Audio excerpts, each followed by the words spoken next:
Yes, I'm on here. Am I on? Can somebody respond?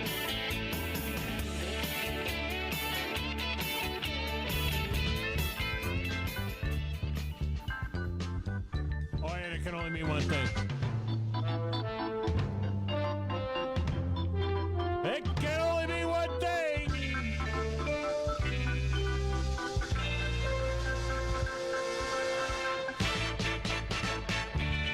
Then it's Football Friday in the dog, huh?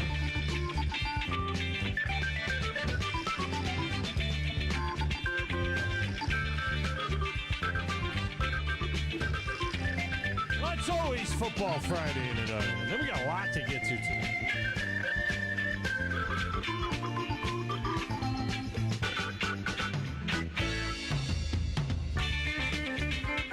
I'm not sure that we'll get to it all, to be honest with you. I'm just saying. I mean, look, we have been off for a few days due to afternoon baseball, and then we have got our annual summer vacation coming up in the not-too-distant future, like, starting tomorrow. Got that happening, 4th of July holiday, and then sound like Donkey Kong. So we got a lot to pack into this show. A lot to pack into this show right here. And what a game last night in the College World Series as LSU and Wake Forest took a pitching duel into the 11th inning before Tommy White sent a 2-run shot deep into the night to send the Tigers to the championship series against Florida in an all-SEC final best-of-3. It was the first time in 66 games this season that Wake Forest lost back-to-back games. And this will be a rematch of the 2017 final won by Florida. Now, I picked LSU to win it all this year, so I got to stick with that. Although I really like the Gators as well. I mean, if the Gators were playing LSU in anything at any time, I'm usually picking the Gators just as a rooting interest. I'm usually going to go with the Gators. It's just my lean. I mean, because I have to pull for somebody in every game. You know what I mean? I can't watch anything without pulling. I got to pick a guy, pick a team, pick a whatever, and I got to have something to pull for. But I picked LSU to win the tournament. So just so that I could, of course, by the time I get back, you know what I mean? I mean, nobody's going to remember that. But the point is that it's an all-SEC final. And it's the fourth time that we have an all-SEC final in the last 25 years since the SEC really began dominating this thing. This is the fifth time. I'm sorry, it's happened 4 times, but this is the fifth time. LSU beat Alabama in 1997, South Carolina over Florida in 2011, Florida over LSU in 17, and then Mississippi State over Vandy in 21. This will be the SEC's 4th straight title with 4 different teams. And it's the 15th time in the last 32 years that an SEC team has won the College World Series. Before that, nothing. But basically every other year for the last 15 years, or last 32 years. Probably even more so in the last 10 or 12 years.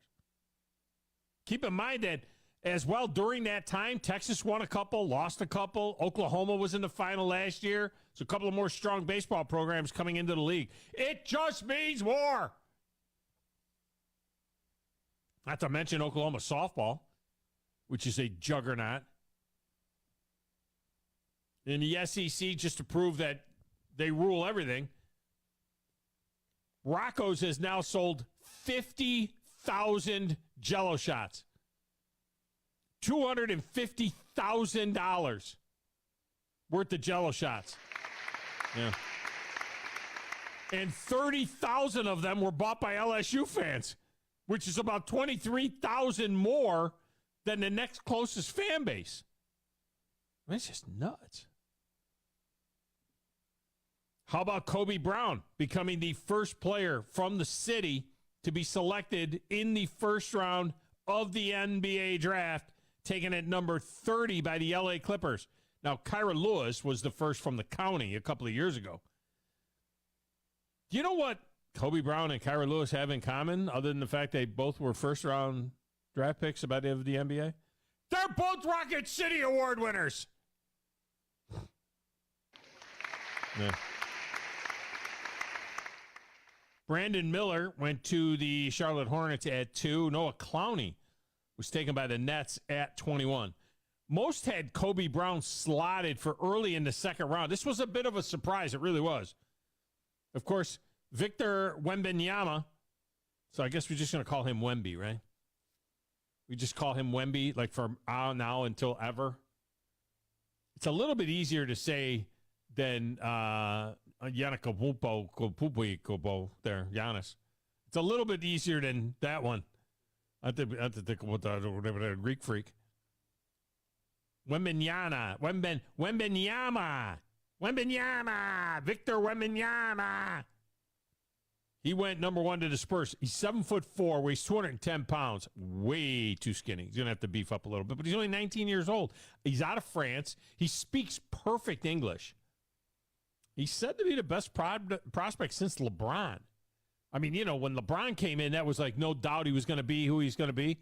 They're saying this kid is like LeBron. This is the next LeBron. I mean, could this mean the return of the big man to the NBA? I mean, he's 7'4". He's got handles. He's got moves. We don't have anybody like that in the NBA anymore. How many 7-footers are in the NBA? You don't even have that anymore. Maybe this will begin something. I don't know. Bo Estes from NBA TV, NBA.com is coming up at the top of the one with some thoughts on that. We do have football this weekend. The USFL playoffs begin tomorrow night in Michigan, and I think it's in Ohio. Michigan and Pittsburgh in the north. Now maybe it's at Ford Field. Both those teams finished 4-6 and tied for the division lead.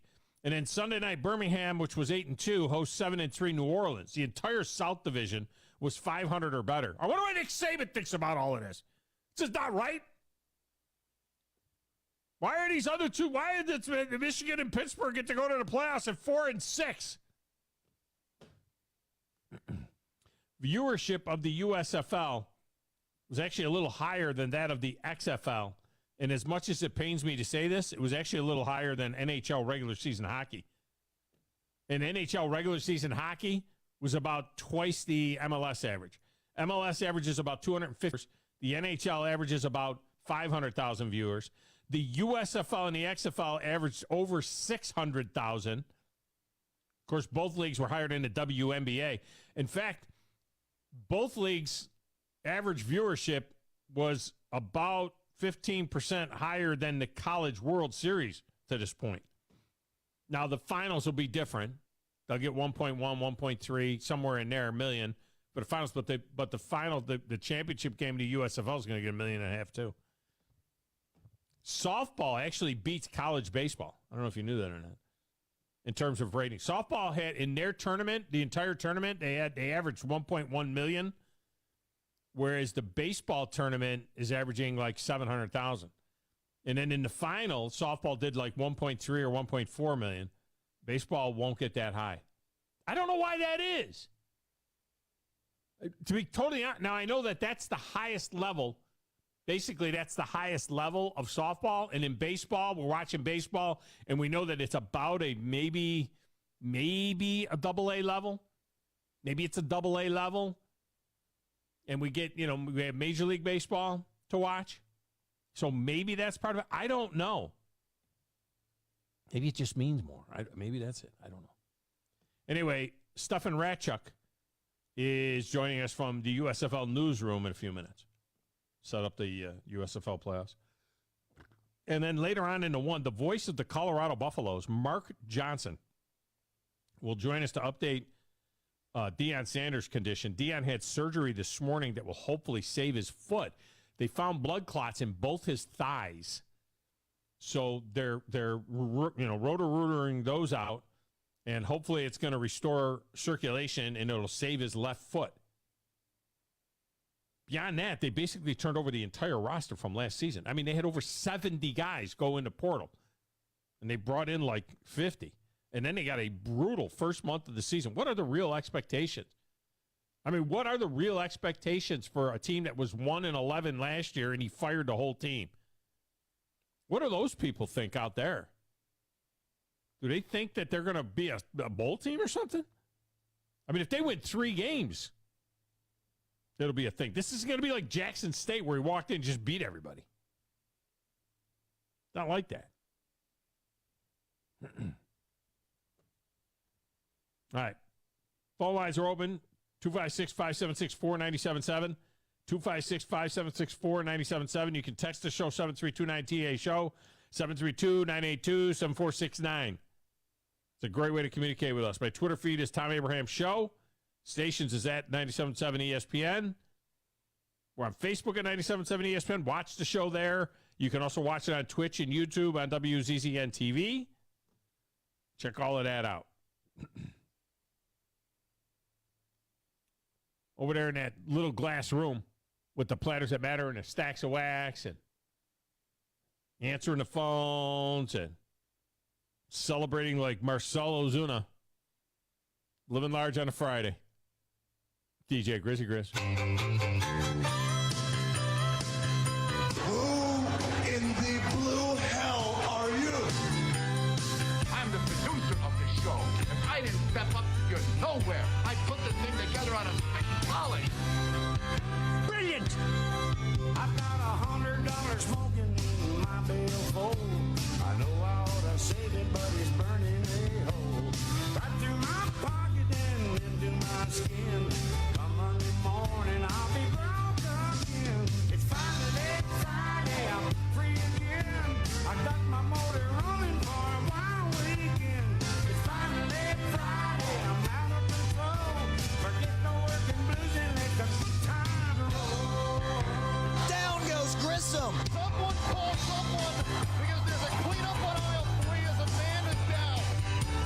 It's like taking poison, like rat poison. It's not St. Patty's Day, so that's a different day entirely. Hey, Grizz, those guys were not, those broadcasters from Philadelphia were not happy with Ron Washington and Marcelo Ozuna stopping on the third baseline to do a square dance or whatever the hell they were doing. And Slap hands. It's a hand dance or slap hands. a do-si-do. I don't know what the heck those guys were doing when Ozuna hit that 2-run homer to finish off the Phillies there in extras, but they were not happy. Oh, I wish I was wearing my Philly Suck shirt today because it doesn't matter, and I'm glad that it happened. And I get it. It's Marcell Ozuna, and if you're a Braves fan, you know who Marcell Ozuna is. You understand what he's been through in the last year and a half. So What he's been through. I mean, but what Braves fans have had to deal with this guy, and then what he's kind of been like and how he plays. I mean, at the beginning of the season, everyone's kind of talking about trading the guy and trying to get some value out of the guy. And now he's got 14 home runs, and and he's doing things that are kind of sealing games, and he's being important in the offense. So I mean, it's as a Braves fan, you're kind of like, you feel icky, but you're also kind of like, yeah, the Braves got another dub over the hated Phillies, because I don't know if I hate the Mets or the Phillies more, but it's pretty close. But yes, on the icky, right? Yes. I mean, can we agree Double on icky? Double icky. Because kind of icky guy. Yeah. And but I mean, it is what it is. 14th home run for him as well. I don't know. This is one of those things that sometimes I don't understand with the Google. Somehow, some way, I completely lost audio that you sent me, and I am looking at I'm searching both your email addresses because I don't know which one you sent it from. And in both cases, I can't find it. I had trimmed it down, and I don't know where the hell it went. And I had it open for the longest time. I had it open, and now it's not open, and I don't know what happened to it, Chris. And I had it. Ozuna swung on and blasted. Deep to left field, forget about it. 2-run homer, Marcell Ozuna. And the Braves with a 5 spot on the board here in the top of the 10th inning. Ozuna with his 14th home run of the season.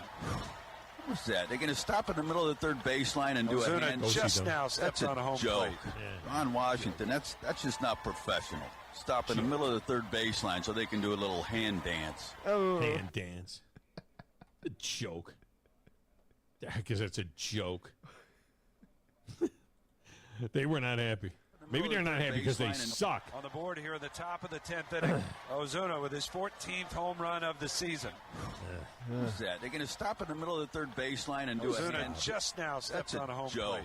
Ron Washington, that's just not professional. Stop in the middle of the third baseline so they can do a little hand dance. Joke.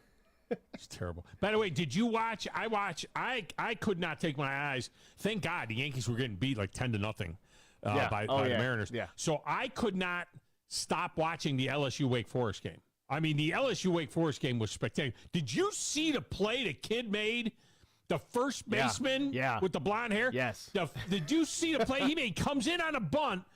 They're trying to do a safety squeeze, and they send a runner from third. They laid a bunt down on the first base side, does Wake Forest. The kid comes barreling in from first base, picks the ball up, shot puts it to the catcher.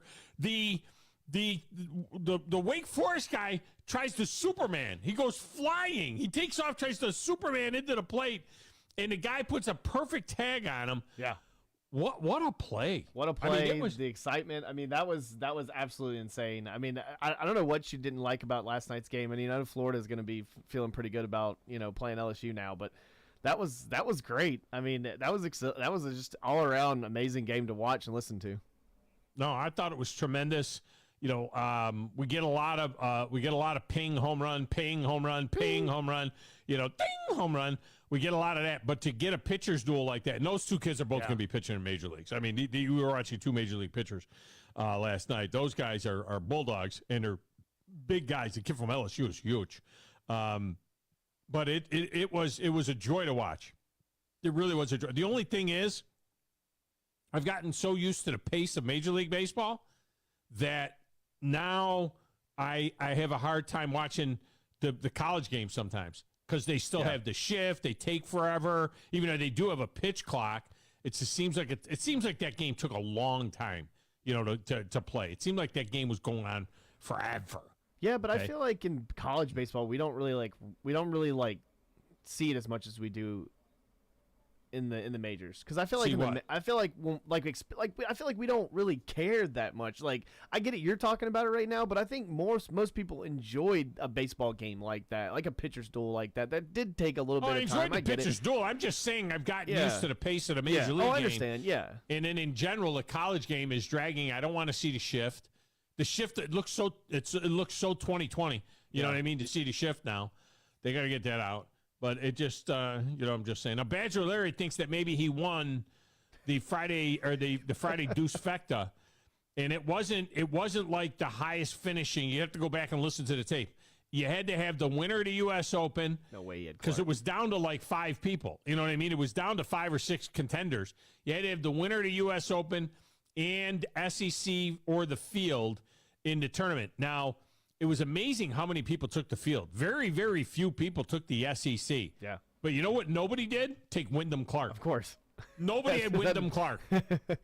So nobody gets the $130 worth of golf at Cherokee Ridge because nobody had Wyndham Clark. You had to have the winner and the winner. You had to have the SEC, the field, and the winner of the U.S. Open. That's the way that whole thing would work out. But anyway. All right, so there's a lot of different things that I want to get to. I got some other college football stuff I want to get to. I don't know if you've been following this story about what's going on in San Diego with San Diego State. They basically have asked to leave the WAC, but nobody has invited them to join any other conference. The Mountain West. They've given their 1-year notice at San Diego State that they're leaving the Mountain West. But nobody has invited them to join the Pac-12 or the Big 12. But they went ahead and gave notice anyway. Show up. Let's show up to a media day. Here's the thing. Show up to a media day, we'll know. Here's the thing. The fee to get out is $17 million right now. But if they wait another year, the fee is $34 million to get out. So they're taking their shot right now. They're like, okay, let's get out now. We're going to get out of the Mountain West now, and then hopefully we'll be an independent, or somebody will take us in. I mean, the Pac-12 sitting there like, we don't even know. We might have like 4 teams by the time the Big Ten gets done with us. Who knows? I have an idea, though, but, we'll get to that as well. I got Kirk Herbstreit with a caution to all of college football as he went on a Pat McAfee show this morning. So I got that for you out here. What else do I got here? How important is it to have a veteran team coming back in college football? Or how better said, how much does it impact the team when you lose a bunch of dudes in the NFL draft? Phil Steele has an interesting study on that. I mean, I got stuff I'll never get to. I got some evergreen stuff, but I got stuff I'll never get to. Bachelor says, I'm a cheap bastard. I won't give him the golf. You cheap bastard. You didn't get it right. You got to get it right. I mean, this isn't like Press, he didn't close take the doesn't SEC. count. He took the field. You know he did. No, he took the SEC, but he had like Scotty Scheffler or something. So did I. Yeah. I mean, you got to have the winner. That was the idea. All right. Close only counts in hand grenades and dancing. Exactly. Count. And in the Big Ten. Let's get a break. When we come back, Stefan Ratchuk will join us from the USFL newsroom. He's coming up next right here. 97.7 ESPN, The Zone.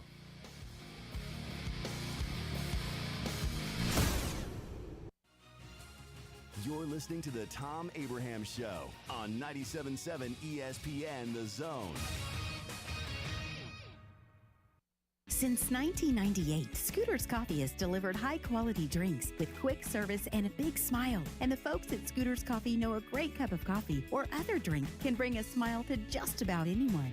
Yes, we specialize in great coffee, but Scooters also has smoothies, teas, and delicious food items too. And this week, Scooters is our zone deal. Right now, get $50 worth of Scooters in Huntsville for just $25 online at 977ESPN.com. There are those among us when disaster strikes and seconds count, they rush in. Where would Huntsville and America be without them? They're our military and our first responders, and at Woody Anderson Ford, we salute them. Hey folks, Bobby White back again for Woody Anderson Ford, where all military personnel and all first responders get an extra $1,000 appreciation cash on top of all other offers. This offer is good through July 5th and can include an extra $1,000 bonus cash on 2023 F-150 and Bronco Sport, $1,500 cash back on 23 Edge, and $2,000 cash back on 23 Explorers. These offers are available for everyone with good credit through Ford Motor Credit, but military and first responders get an additional $1,000 appreciation cash. Our way of saying thank you for having our back. Woody Anderson Ford, over 60 years of serving those that serve us. Hope to see you soon. Normally, when you call a roofing company, all you hear is, you need a new roof. Not when you call Fleming Roofing and Restoration. Since 1965, the folks at Fleming have been focused on what you need, whether it's an easy repair or a full roof replacement, commercial or residential. And when it comes to storm damage, you want Fleming on your side. They know all the ins and outs of insurance claims and will guide you through the entire process. Log on FlemingHSV.com and book your free estimate today. Fleming Roofing and Restoration. We show up. Hey there, folks. Head fry cook Bob Baumhauer here, and I just want to say thank you for allowing Baumhauer's Victory Grill to serve you for 40 legendary years. When I first delivered Alabama's first taste of buffalo wings back in 1981, people thought I was crazy. For the first few years, I had to give wings away. Imagine that. 40 years later, I'm still proud to serve the great people and visitors of Alabama, our famous buffalo wings, and much more. Here's to 40 years of legendary fun, legendary food, and many, many more. Ann Adams with Berkshire Hathaway Rise Real Estate is the one name to know if you're buying or selling real estate. With years of local experience, Ann Adams offers buyers in-depth knowledge of the local housing market and will narrow available properties down to those you'll be interested in so you can save time when shopping for your new home. If you're ready to sell, Ann offers a seamless process using accurate pricing and expert negotiation skills to make sure you get a fair price for your home. Call Ann Adams today at 256-337-2625 or log on bhhsriserealestate.com. From the Fox 54 Weather Center, I'm Chief Meteorologist Jordan Dressman. A much improved Friday across North Alabama, southern Middle Tennessee. We're going to get to enjoy quite a bit of sunshine today. Temperatures climbing into the low and mid 80s, still well below where we should be this time of year. An isolated shower certainly can't be ruled out, but we're also getting significant periods of dry time. Temperatures drop into the low and mid 60s. A partly sunny sky for your Saturday. An isolated shower, many of us going to end up staying dry. We are going to be much warmer, highs climbing into the upper 80s and lower 90s. I'm Chief Meteorologist Jordan Dressman on your home for ESPN Radio, 97.7 ESPN The Zone. I wanna thank you. Thank you for making us your number one choice for sports talk in North Alabama. Thank you. Thanks. Thank you very much. 97.7 ESPN The Zone.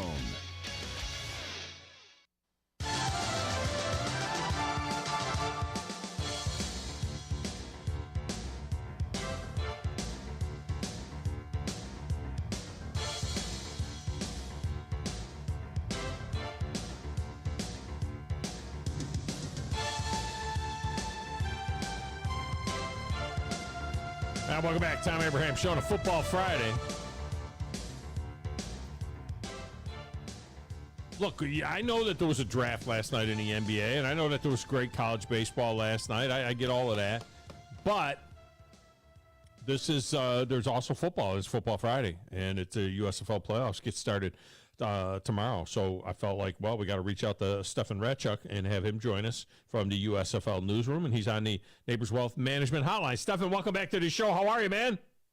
I'm doing damn good. Hopefully you're doing good as well. I mean, we got the USFL playoffs coming up, so, I mean, could we be doing any better?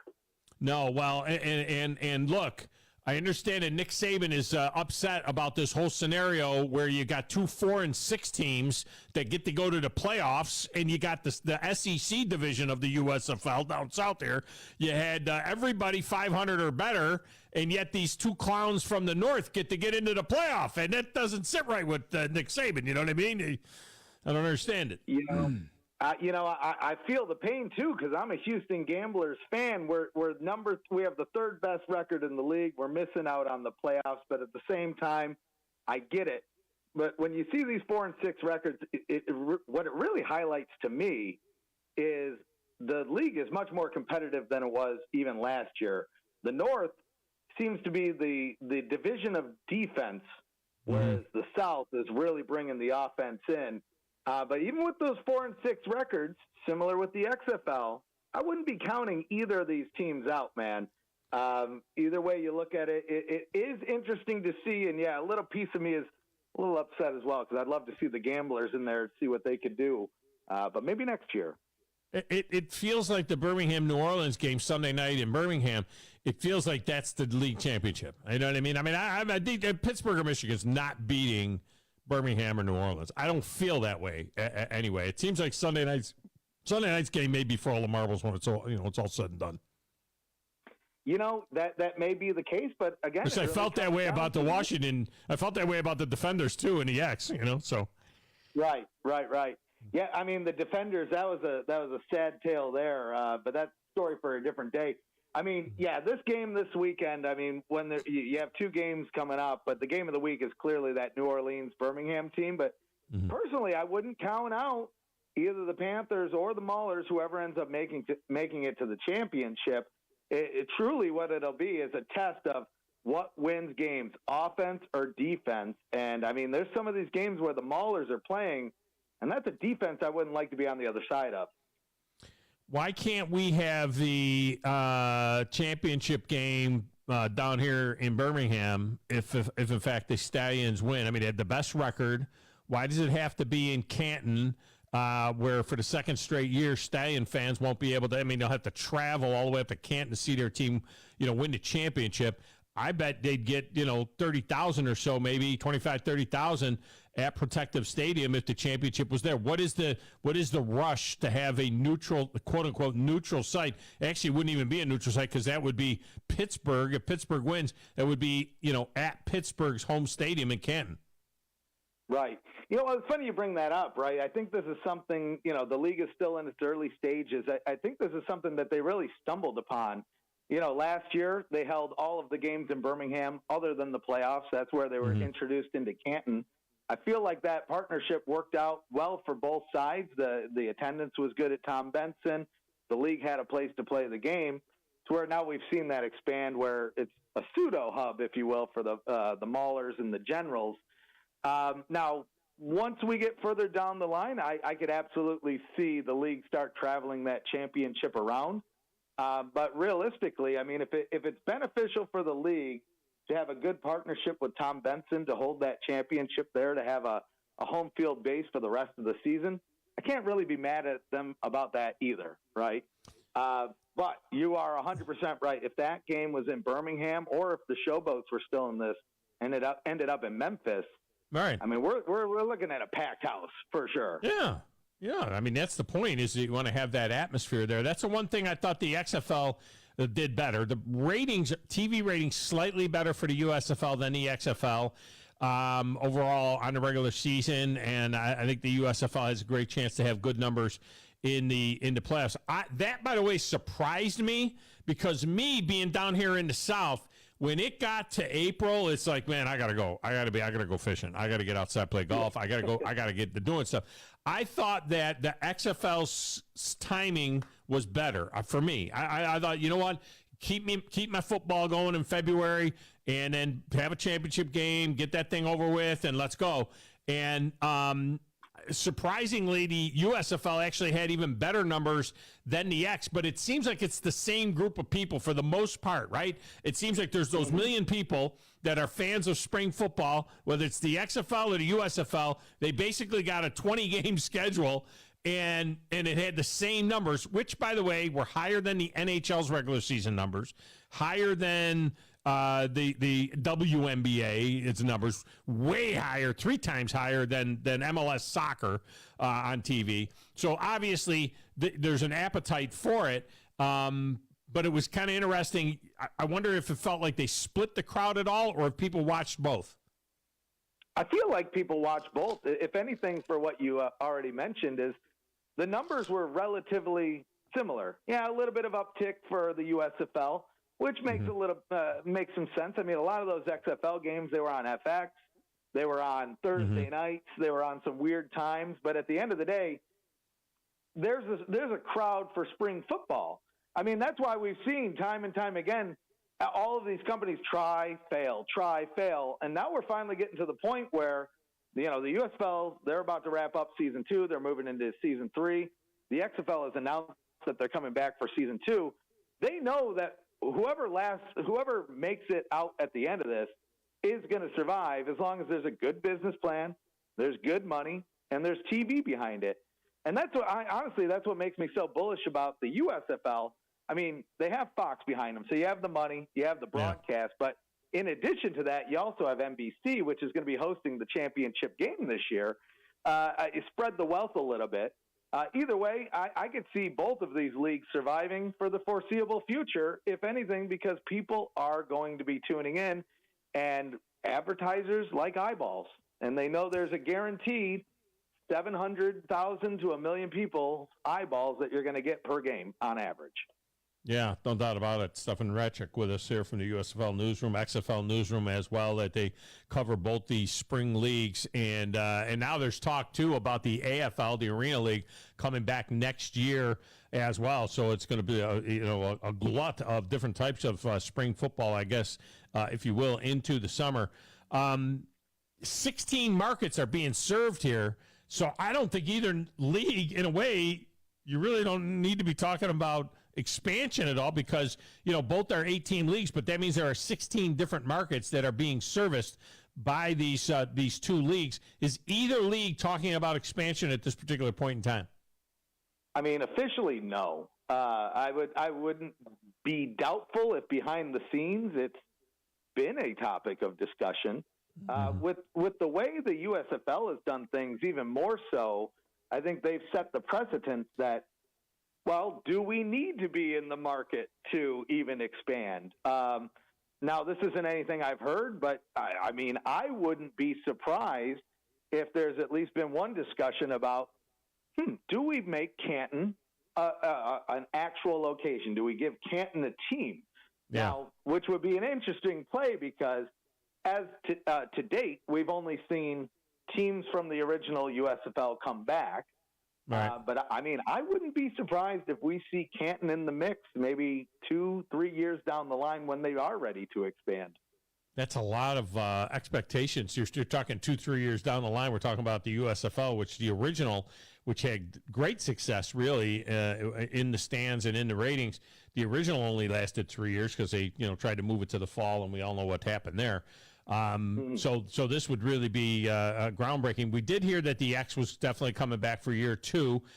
So you're saying that USFL has already said that they will definitely be back for year 3. I mean, they're holding their head up enough to be able to do that. From everything I've heard, the USFL is here for the foreseeable future. And I mean, there's been plans in place. This isn't a 1-year league, a 2-year league. They're talking year 5, year 10, and even year 20 now. What does that look like? Well, I'm not important enough to be in those conversations, but I know they're happening. Will it happen? Will it see its way through? I mean, time will tell. But for me, that's a positive sign because we've seen it with the AAF. We've seen it with the original XFL, the XFL in 2020. They come in with a strong game. They come in with a strong message, and then maybe they get through a season. If they do get through the season, they don't make it to season 2. This is the first time in nearly 40 years we've seen it happen, and now we're about to see it happen with the XFL again. But, yeah, I have no doubts in my mind that 5 years from now, I'm going to be over here on your show, Football Friday, talking about USFL season 5, 6, 7, whatever.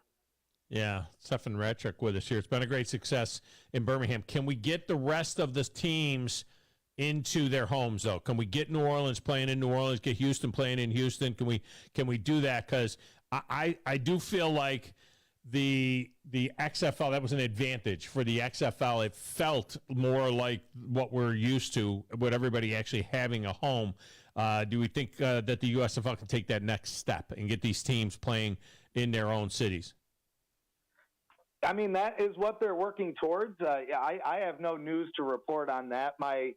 If I were a gambling man, and I am, I would put money that we probably won't see all 8 teams in all the markets next year, but I'm not privy to those conversations. I would hope that if it's not next year, it's the year after. Even if we don't get all teams in all cities next year, I do anticipate some more expansion of the hubs.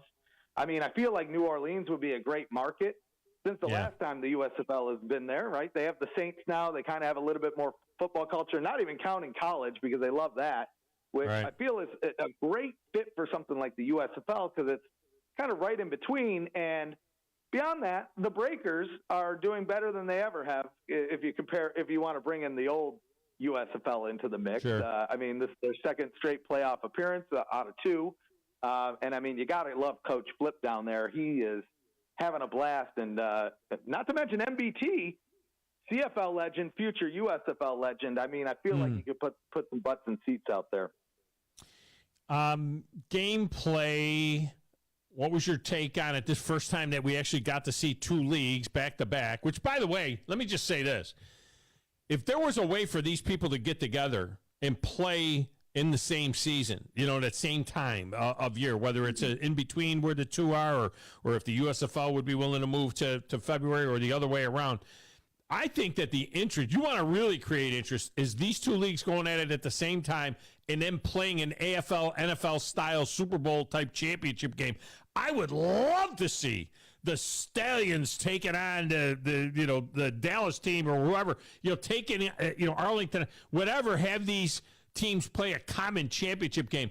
Do you think they're going to just be at each other's throats, or do you think that at some point in time they say, you know what, it'd be kind of better if we kind of had some sort of an alliance between the 2? Yeah, it's hard to say, right? I think right now both leagues are just focused on staying alive, staying in business. Realistically, if both of their goals are to stay around and expand, I think it kind of makes sense for at some point these 2 entities to come together. When you look at the XFL, they both have different business plans just because they're both run a little bit differently, right? Fox is building this from the ground up. They have their stake in it. Whereas the XFL, they're run by an investment firm. Basically, they were bought to be sold, right? And so, in my opinion, somewhere in the back of their mind, they're probably having that same exact thought. And again, maybe not year 2, maybe not year 3, but build it up, get those teams evaluated, put them in a position, because even if it's not all 8 markets, you would have to imagine somebody at Fox is looking at St. Louis and saying, God, I wish we were in there, right? Yeah. That is, 30,000 guaranteed every week. That's the things that spring football dreams are made of. But, as of right now, I don't think that conversation's happening, but you have to imagine that somewhere down the line, if these things both succeed, that's the inevitable path. Yeah, well, you would think something along those lines. The other thing is that incorporate more in-game gambling. I would think that that's the thing. That the AAF had that with the app. You would think that at some point in time that they're going to embrace that more. And I know they use the lines during the broadcast. They talk about it and things like that. But the AAF, I thought, was innovative. They were ahead of the time. Now we're over, I think, 30 states that have legalized sports gambling. It would be kind of a cool thing. I think that one of them is going to have that same kind of app where people can almost, bet play by play if they want. $5, this is a running play. $5, this is a pass play. That kind of thing. Sure. I would love that too, as a gambling man myself. But at least in the USFL's case, like you said, they touch it. They have Fox Bet, but I think this is every year we're going to see more additions to this league. Whether it's broadcast features, hubs, but even things like that where it comes down to gambling. And another big one is fantasy, right? The amount of times people ask me online, how do I get on fantasy? And there's a couple third-party options that work. But I see those types of things coming in as the league, as Fox just puts more investment in keeping this afloat rather than doing it all at once and falling on your face. What did you think about gameplay? Which league at the end of the day, now that we got to see them back to back, did you look at and say, you know what, I like that style better, I like that style better? Mm-hmm. Realistically, they're very comparable. There's not much difference between the XFL and the USFL when it comes to the quality of player. I think when you get into the coaching, it's a little bit of apples and oranges, because on the XFL side, a case in point with the Arlington Renegades, they had 2 offensive coordinators, 2 defensive coordinators. They had coordinators up the wazoo, whereas USFL, things are kind of lean and mean, some shared coaching responsibilities there. But realistically, at the end of the game, I think any of these USFL teams could have played competitively with any of the XFL teams. Maybe a little bit softer on the XFL side near the beginning of the season, if only because it's the first season, shorter runway. But if I were to compare them at the end of the season, I would love to see the Defenders versus the Stallions, because that is, I feel like, the game for the ages right there. Yeah. But at the end of it, it would be competitive. It wouldn't be a blowout either way. To where it just proves there's so many of these guys that are ready to play football, that can play football. You brought up the Arena Football League, maybe, possibly, potentially coming back next year with. Can I just take a moment to say 16 teams? I don't know. We'll have to see how that rolls out. That's what they say. That guy says that they've already got I'm a big AFL fan. I did AFL games for 11 years on the radio in AF2 and then the AFL. And that's what he says. He says 16 teams. He says they're already in St. Louis, and they got deals in Minnesota, and 2 teams in Texas, and teams out west. And I don't know whether this guy is all full of crap or if he's really got this thing going, but it sounds like we're going to have a legit AFL, back next year, with a lot of the same names and things like that. He's talking about poaching teams that are playing in other leagues now, like the Arizona Rattlers and the Jacksonville Sharks. Yeah, he's just openly talking about it. These teams are already in other leagues. And he's like, oh, yeah, they're coming over. Yeah, it's crazy. I hope he's right. Trust me. You trust me, Tom. I've had some conversations. I've been trying to get to the bottom of this, and I'll tell you, because I've had a couple conversations with Kurt over there. If I'm to believe everything he says, and I have no reason not to, this dude might actually be making a play at it. I still am hesitant that there's going to be 16 teams in market next year just because we're, I don't know, time's going, time's moving. But just to go back to my point, if it happens, there is plenty of guys to make it out there. And if anything, something like the AFL is only going to help guys like the XFL and the USFL. It's going to essentially become like a scouting ladder, right? You don't get scouted in college. Well, hey, now you have more opportunities. You're in the AFL or the XFL. The USFL, you have the chance to move up all the way up into the NFL, like we saw with Devontae Turpin last year, signing a 3-year deal with the Dallas Cowboys. Yeah. Well, I still think it's a totally different game. I really do. I mean, I think that's one of the things that hurt it is that when people try to compare it to yes, I know the Kurt Warner story, everybody does, and a few other guys. There's Neronde Getz and a few others, but it's really, you got to look at it as its own game. It's an 8-man game in an arena with nets and all that kind of stuff. It's a different game, you know. And I thought it was highly entertaining. And of course, in our market, it was a huge hit. I mean, the Tennessee Valley Vipers, you could not get a ticket to a Vipers game. It was sold out every night that they played. They opened up the AF2 by playing a game against the Birmingham Steel Dogs in front of 15,000 people in Birmingham. And, there was a run there in the 2000s, in the early 2000s, that it was great. I mean, it really was great. And then the model is just tough for those guys to make money with 8 home dates. You know what I mean? It just makes it tough for them. Sure. But anyway, this stuff has been fascinating all spring long. Tell me who's going to win the championship. Are the Stallions bringing the trophy home for the second straight year? I'm going to make a bold call here. Michigan Panthers are winning the championship. Wow! 40 years after the fact. They're bringing a championship back to the city of Detroit. We already saw a 4-6 team win the championship in the XFL. We got E.J. Perry behind the ball up there in Detroit now. You know what? He can fumble it a couple times. As long as our defense stays strong, I think we can pull it out.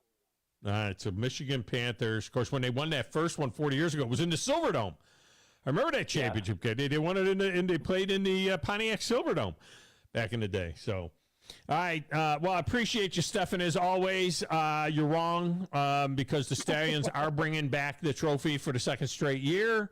Skip Holtz needs he needs to get a sniff. I mean, somebody needs to look at him. He needs to get an opportunity to go back to big-time college coaching or something along those lines. I think Skip has done a great job 2 years in a row now, showing that he can win a lot of football games for the Stallions. And I think they got the MVP of the league and a quarterback, Magoo.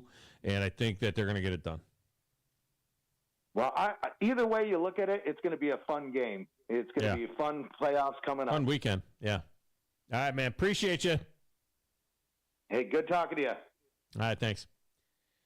I want to know, look, there's more people watching this than are watching the NHL, the WNBA, the college baseball tournament. It is. It is what it is. I'm sorry. There's more people watching this than watching, a weeknight regular season baseball game. Not Sunday night baseball. Sunday night baseball gets 2 to 2.5 million people. They're going to have 1.5 million watching this thing when it comes to the championship game. But do you like it? Do you pay attention to it? Will you watch this weekend? Will you only watch Birmingham? And what about the AFL? I mean, are we? What about the AFL? What about bringing back arena football? You miss it, or was it just a minute in time and we're done?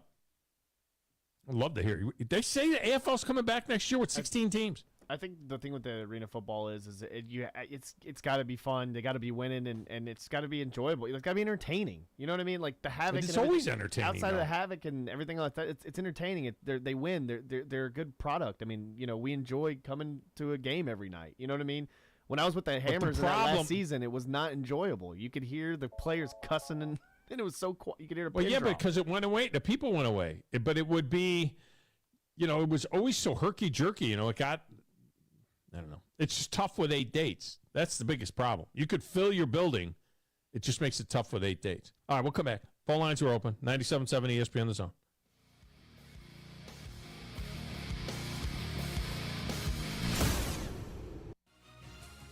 You're listening to the Thom Abraham Show on 97.7 ESPN The Zone. This is Brent Musburger's VSiN Action Update on 97.7 ESPN The Zone. Check out VSiN's catalog of original podcasts, daily and weekly programming to keep you in the know when you're on the go. only at VSIN.com. Now, here are the latest lines from my guys in the desert. Not too far away from the start of NFL training camp. The Titans head into things plus $15,000 bets to win the Super Bowl. Looking at MVP futures, Kansas City's Patrick Mahomes plus 700. Joe Burrow right behind him plus 750. Josh Allen a plus $800 bet. Jalen Hurts plus 1,200. Looking at offensive rookie of the year odds, Bijan Robinson plus 300. Bryce Young plus 500. C.J. Stroud and Anthony Richardson both plus 900. Defensive rookie of the year, Will Anderson Jr. plus 500, Jalen Carter plus 750, Tyree Wilson plus 900, Devin Witherspoon plus 1,000.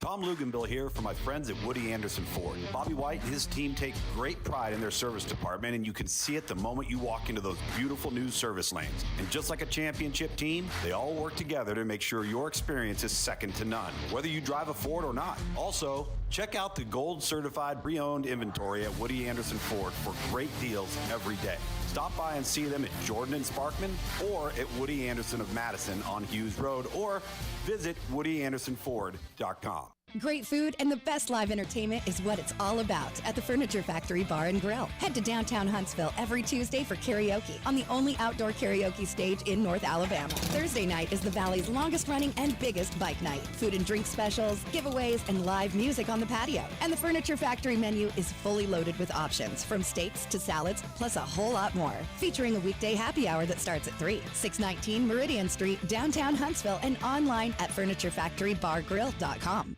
The state's largest orthopedic group is growing to meet the needs of the patients in our community. The Orthopedic Center has long been the most trusted name in orthopedics in North Alabama. So as our area continues on the fast track, so does the need for premier orthopedic care anywhere and anytime you need it. TOC is proud to announce the opening of our new locations in Albertville and Hampton Cove, along with the grand opening of our newest office in Decatur. These clinics will offer the same high-quality orthopedic care you have come to associate with TOC, with the convenience of being closer to home. As a patient, your time is your most precious asset, and we recognize that at TOC. That's why we are also proud to announce the opening of our urgent ortho clinics to handle those bumps and bruises that need prompt attention. These clinics are available to care for acute orthopedic injuries with no appointment necessary. With 38 physicians, 20 centers of excellence, and now more than a dozen locations to serve you, TOC will continue to be the name you turn to for the best orthopedic care at the right time. Visit our website at visittoc.com for more information.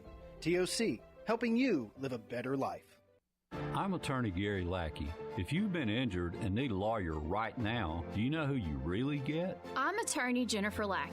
You want to talk to your lawyer. My clients talk to me. And me. I'm attorney Justin Lackey. We're the ones that you talk to. And we're the ones who handle your personal injury case. And we'll take care of it. The Lackey Law Firm. 1-800-4RIGHTS. No representation is made that the quality of the legal services to be performed is greater than the quality of legal services performed by other lawyers.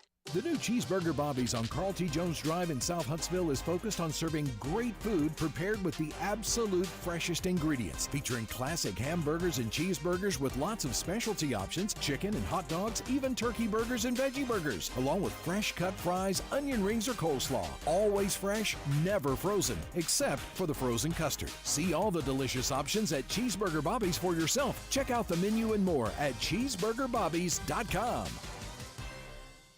From the Fox 54 Weather Center and Chief Meteorologist Jordan Dressman, a much improved Friday across North Alabama, southern Middle Tennessee. We're going to get to enjoy quite a bit of sunshine today. Temperatures climbing into the low and mid-80s, still well below where we should be this time of year. An isolated shower certainly can't be ruled out, but we're also getting significant periods of dry time. Temperatures drop into the low and mid-60s. A partly sunny sky for your Saturday. An isolated shower, many of us going to end up staying dry. We are going to be much warmer, highs climbing into the upper 80s and lower 90s. I'm Chief Meteorologist Jordan Dressman on your home for ESPN Radio, 97.7 ESPN The Zone.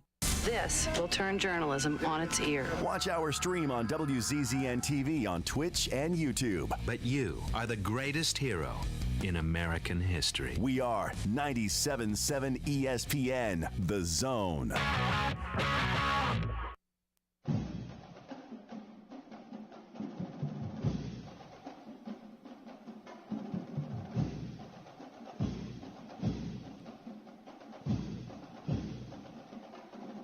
And welcome back, Tom Abraham Show. Segment of the show brought to you by TOC. TOC for all your injury needs. It's TOC, whether you were hurt in an athletic endeavor or whether you were hurt in a work accident or whatever it is, it's TOC. They've got locations. They continue to expand all throughout the Tennessee Valley. It's TOC. All right, let's go to the lines. Grumpy is up. Grumpy, welcome to the show. How are you? Hey, pretty good, man. You were asking why some of those softball numbers were up. Man, I'm not telling anybody anything they don't already know. It's because the girls are good at softball. I mean, guys would be better, yeah, but softball, women's softball is very watchable. And it's not because a lot of the girls are hot. It's just they're good at it. Well, the guys aren't good at baseball? I mean, that game last night, I mean, some of these other games that we've seen they're good at baseball. The girls that's the highest level of softball. You know, you don't see anything higher than that, whereas you can watch a major league game. Hey, man, I'm not going to batter back and forth whether men are better or women are better at that sport. I'm just saying that the softball is very watchable, and it's different. It's a different flavor than baseball. You know. So maybe it's the game that makes the difference. I mean, yeah, the girls are good at it. There's no doubt about it. But they still look like girls playing softball. It's more exciting. It's more exciting. I mean, you're talking about pace of the game, and you're talking about shifts and stuff. And I'm talking about a smaller field, a 45-foot base path, I think. And it's just softball on that level is more exciting. It's like it's a quick read, and a college baseball game is a novel. You know, it's more digestible, I think. I mean, I watched that Wake Forest game last night, and it was great, but it was felt like I was watching a miniseries. You know, it went on forever. Yeah, that part of it, I would agree with that. I'm not in with all the slap hitting and all of the athleticism of the girls is just nowhere near the same. It's like watching girls basketball. I mean, they're great. They're best in class. There's no doubt about it. But the athleticism, you don't see anything like what you saw last night when that kid came charging down the first baseline and made that play, or some of those double plays that you see and things like that. The girls are great, but they're not like that great. You know what I mean? So to me, it's not as and there's so many 1-0 games in softball, 2-0, 2-1. I don't know. And dominated by pitching. Did the U.S. Open numbers go through the roof prime time? The U.S. Open was the highest-rated U.S. Open in 4 years. I have a story on that I want to share. I'm glad you said that, and I will get to that. It was the highest-rated U.S. Open in 4 years, but I didn't realize how low the ratings are for the U.S. Open compared to the Masters. I got to share those numbers with you guys. Let me say this. Why would they ever play the U.S. Open in the Eastern or Central time zone again from here on out? Why would you ever do that? Well, that's because the greatest courses in America are still on the East Coast. I mean, there's a few out there, but you can't do that all the time. All right, we got to get a break. We will come back with Bo Estes from NBA TV, NBA.com next. 97.7 ESPN The Zone. This is SportsCenter. I'm Christine Lisi. This just in, the NFL scheduled a meeting for July 20th where owners are expected to vote on the Commanders' sale to a group led by Josh Harris for a record $6 billion. For the sale to be approved, 24 of the 32 owners must vote in favor. Bills announced contract extensions for GM Brandon Beane and coach Sean McDermott through the 2027 season. Beane and McDermott entering their 7th season together, during which Buffalo's made 4 consecutive playoff appearances and has won 3 AFC East titles. An explanation from Celtics President of Basketball Operations Brad Stevens on the reason for the 3-team trade where Kristaps Porzingis landed in Boston and Marcus Smart was sent to Memphis, said it was all about balancing the team's roster, and that means they were going to lose a really good player. Stevens sees Porzingis helping Boston's offense and defense near the rim.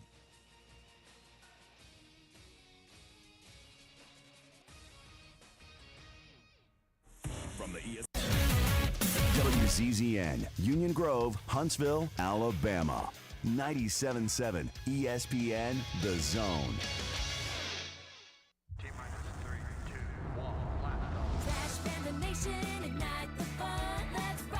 The weekend at Toyota Field is officially underway as the Montgomery Biscuits take on your Rocket City Trash Pandas. Fireworks always close out the evening on the weekends, plus on Saturday come dressed up as your favorite Marvel character for Defenders of the Diamond Night. Get your tickets for the weekend now at TrashPandasBaseball.com.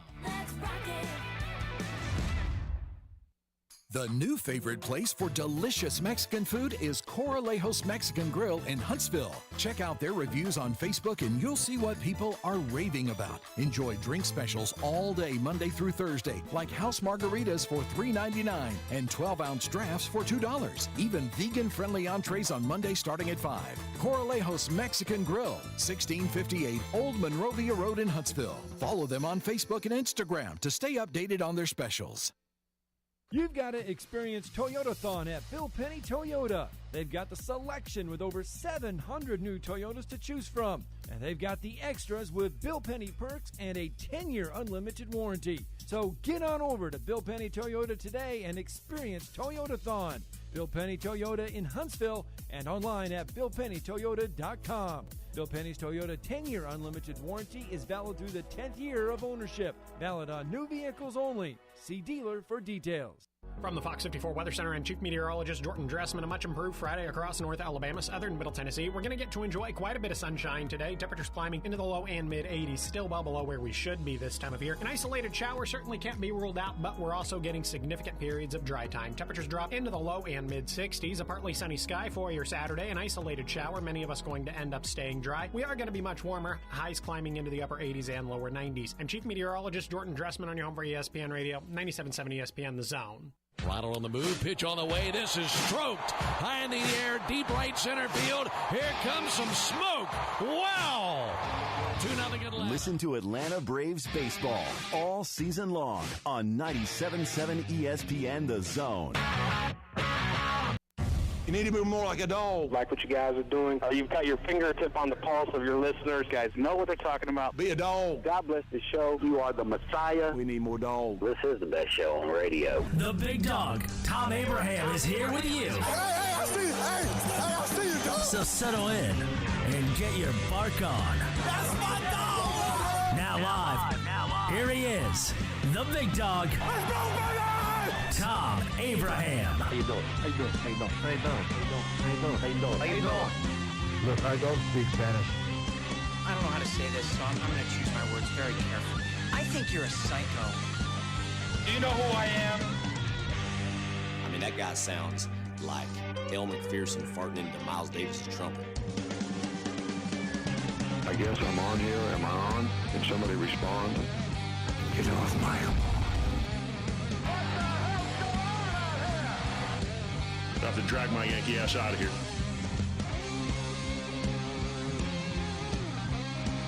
And welcome back. Hour number 2 of the Thom Abraham Show. Let me just finish up that thought because Grumpy had called in and asked about it. So the U.S. Open, they did turn out their best TV ratings in 4 years. They had 3.4 million viewers, which was up 27% from last year when it was in Boston on the East Coast. So that's what primetime does. Up 27%. It was also a compelling story as the way the thing was going. There were record scores early on and so on. But it was even 9% higher than the last time it was in prime time, which was Torrey Pines in San Diego a couple of years ago. But it was slightly less than 2019 when it was at Pebble, okay? But that's Pebble, you know? I mean, you turn in for Pebble. I don't think we're ever going to see the Los Angeles Country Club again, to be totally honest with you. But this is what blew my mind. 3.4 million viewers, all right? So that's up significantly. For the Masters, 12 million people watched the Masters this year. 12 million. 4 times as many people watched the Masters as the U.S. Open. I had no idea that there was that much disparity. 12 million. Now, the Masters is on CBS. The U.S. Open was on NBC. Does that have anything to do with it? I don't know. The PGA Championship last month was on CBS, and that got 4.5 million, and that was their lowest in 15 years. And the British Open, which we watch in the morning, it was also on NBC, and that got 4.5 million. So the majors get like 4.5. I didn't realize that the U.S. Open was the lowest rated of the majors because it's the U.S. Open. I thought it would be higher. But the Masters gets 3 times as many. 3 times as many as everybody else. Mind-boggling to me. Mind-boggling. All right. What's also mind-boggling is the amount of knowledge that Bo Estes has on the NBA. NBA TV, NBA.com, and all things in between. And he joins us now on the Neighbors Wealth Management Hotline coming off the draft last night. Bo, welcome back to the show. How are you? I'm good, man. I've got, actually, speaking of all things in between, your friend Bo was a reporter at the British Open about 15 years ago at Carnoustie. Wow. And I did a feature, and I went around and asked people locally at the British Open in Carnoustie, what's the biggest major? And I was fully expecting it to be the British Open. And overwhelmingly, those fans from around the world said the Masters. It wasn't close. It's by far the crown jewel of the Masters, at least according to fans. And what you're talking about in terms of fan viewing tracks with what those people in Scotland said to me. Yeah, I mean the Masters during the Tiger domination years always over 14 million. Everything else would be 5.5. I mean, there were a few years the U.S. Open hit 8 or 9 million viewers. That was back in 2013, 2012. They had 9.6 million viewers then. So it is interesting. But it's interesting that those people would say that. The other thing is I have a chart in front of me. I won't go into all the detail on it. But the chart in front of me has highlighted every year that Tiger Woods was first or second in a major. And every year that he is first or second in a major, there are millions more viewers. I mean, by 20% more viewers. The impact that guy had on golf during that period of time in the first decade of the 2000s is absolutely astronomical. There's no replacing him. There is nobody like him. There's nobody close. He was the sport of golf. I mean, he was that good, too. I mean, I'm old enough to remember Jack Nicklaus at the end of his prime, and that's the only guy that you can compare to Tiger Woods, just in terms of relative dominance of the game. So that's a good segue into Victor Wembanyama, because we're always looking. Yeah, how about that, huh? How about that? The rest of his 20-year career, he'll be Wemby. But I went with Wembanyama. I think I got it in there. It's a lot easier than Hakuna Matata or whatever the Greek freak thing. I can't say it. Giannis Antetokounmpo. Oh, stop with your showing off over there with your Giannis Antetokounmpo, whatever.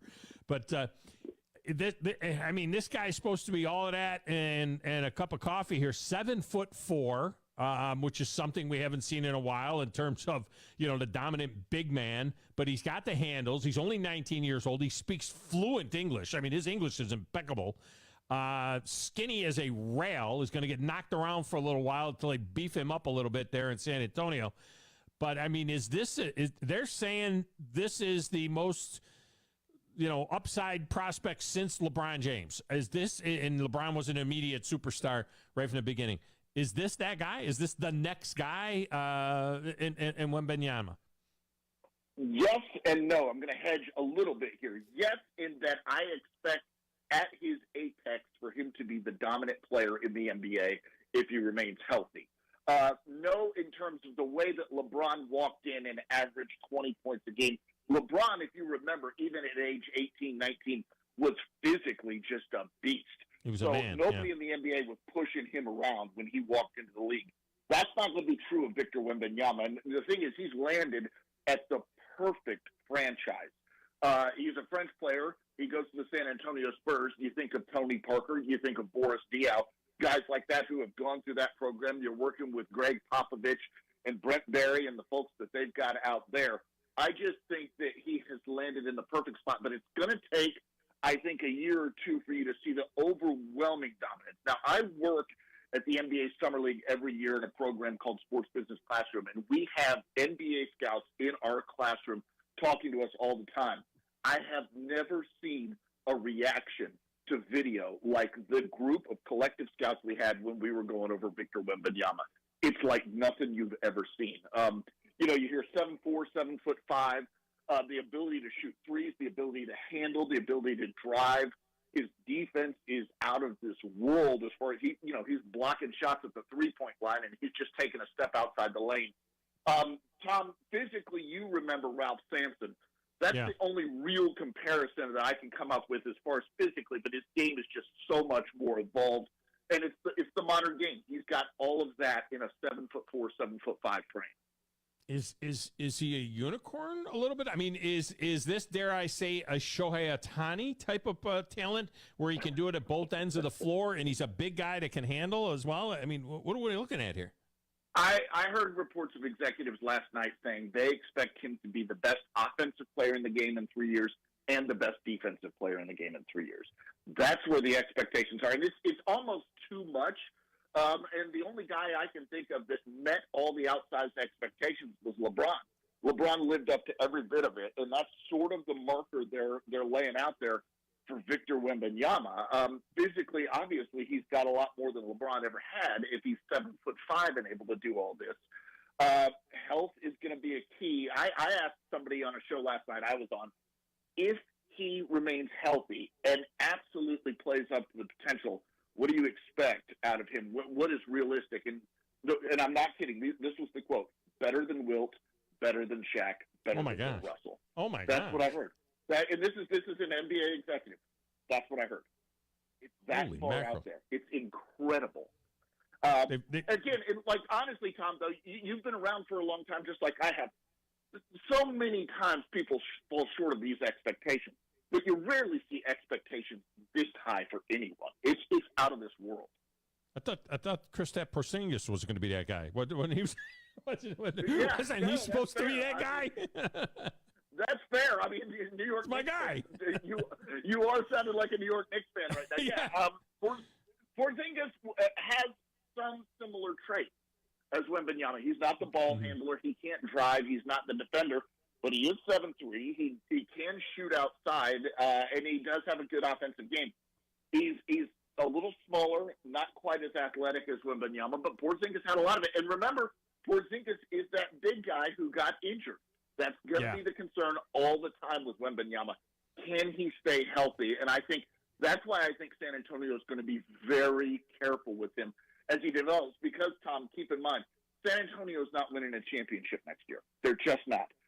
Probably not in 2 years. Maybe 3 years is when they get into that window when they want him to be peaking and they want their team to be peaking. So they're timing things out. Trust me, San Antonio has this all lined up. They know where they want to be, and that's 3 years pushing for a playoff run. Yeah, that's interesting. Bo Estes with it. Who was the French guy? That Vince Carter jumped over? Remember that guy? That dude was drafted by the Knicks. Never came over. Yeah, Frank LeBlanc or something, or Frank LeBlanc or something like that. Yes, I know exactly who you're talking about, and I can't remember his name because this is what happens when you get older than 50. Yeah. The name starts slipping away. Vince Carter jumped over the dude. Remember that? Vince Carter jumped right over the dude. Kevin Garnett and remember the name Vin Baker were standing there. It was at the Sydney Olympics and just losing their mind after that dunk. It was just incredible. I don't think Vince could jump over this guy, though. That's another half foot you got to go up to pull it off. And if anybody could, it's Vince, but I don't know if he can get up over this guy. Is Kevin Durant any kind of a comp for him? I mean, very slight guy. You know, he's very slight, and Durant never got bigger. You know, this kid's only 19. You like to think that he's going to get bigger, but Durant came in with a lot of fanfare, and he basically, you know, he has exceeded even the fanfare that he came out with. But now, even at, you know, whatever he is, 31, 32, 33 years old, he's still a very slight guy. No, and remember the big concern that Kevin Durant can't bench 185 3 times. When he came into the draft, you know, and they were like, oh, he's never going to survive. He can't bench 185. Well, it turns out you don't need to bench 185 to be a star in the league. No. Kevin Durant the ball doesn't weigh that much. Yeah. The ball's not that heavy. No. And so as a comp, there is something there. He has that sort of look to his game, those sort of ball skills. And weirdly enough, he almost goes beyond that in some ways. I mean, he's shooting one-footed three-pointers. He'll drive to his right, jump off of 1 foot, and shoot a three-pointer. Now, his three-point shooting statistics aren't as great as you'd love them to be. There are players in college who are a little better. But remember, Victor Wembanyama was the leader of his team. He's taking the most shots. He's got the highest usage rate over in France, which, frankly, is a little bit higher-level basketball than college basketball here in America. Really? So he's really carrying the load. He was carrying the load there. Again, Tom, I've been around long enough to know that sometimes these expectations are just too much, and this is just a young guy, and he's got to go through the process, and he's got to get good. But as far as just raw talent, it's going to be mind-bending to see. And I'll tell you something else. I've got friends that actually pick the games that go on TNT. It's going to be interesting to see how much they pick San Antonio to be a part of the TNT broadcast because of the world of eyes that are going to be on Victor Wembanyama. They haven't made the playoffs in 5 years. You talked about them, they're not winning a championship next year. However, we're not a society anymore with our sports stars that is willing to hang around for 3 or 4 years and wait for that. I mean, maybe they're a championship contender at that point in time, but they have slipped from 30, 32 wins, 33 wins, all the way to 22 wins last year. You say he landed in a perfect place. Let's be honest. Greg Popovich is 74 years old. How much longer is Greg Popovich going to be coaching this team? I mean, maybe he's the president, maybe he's involved, but he's not coaching his team at 77, 78 years old. So you wonder about what the future is and what should the realistic expectation, because if he's LeBron, correct me if I'm wrong, maybe I am wrong, I thought LeBron took Cleveland to the playoffs at least his rookie year. Walked in, took them to the playoffs. They went from garbage to the playoffs. Maybe not, but they were a playoff team. I don't think they were first-year playoffs, but, I could be wrong there. Maybe by second year, but if they were a 22-win team, in this day and age, the way the fans react, I mean, aren't they expecting them to be a 500? I mean, to say that, hey, they can win 40 games? I'm going to tell you something that is going to make you love the San Antonio Spurs.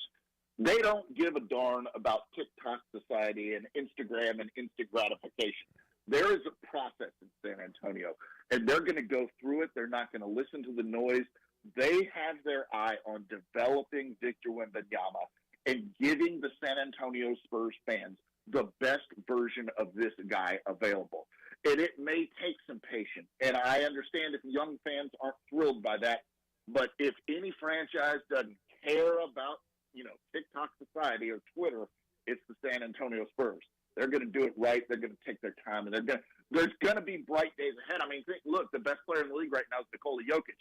It took a while, but now, they got their championship in Denver. I don't think it'll take that long for San Antonio if you get the best version of Victor Wembanyama, but it will take a few years, definitely.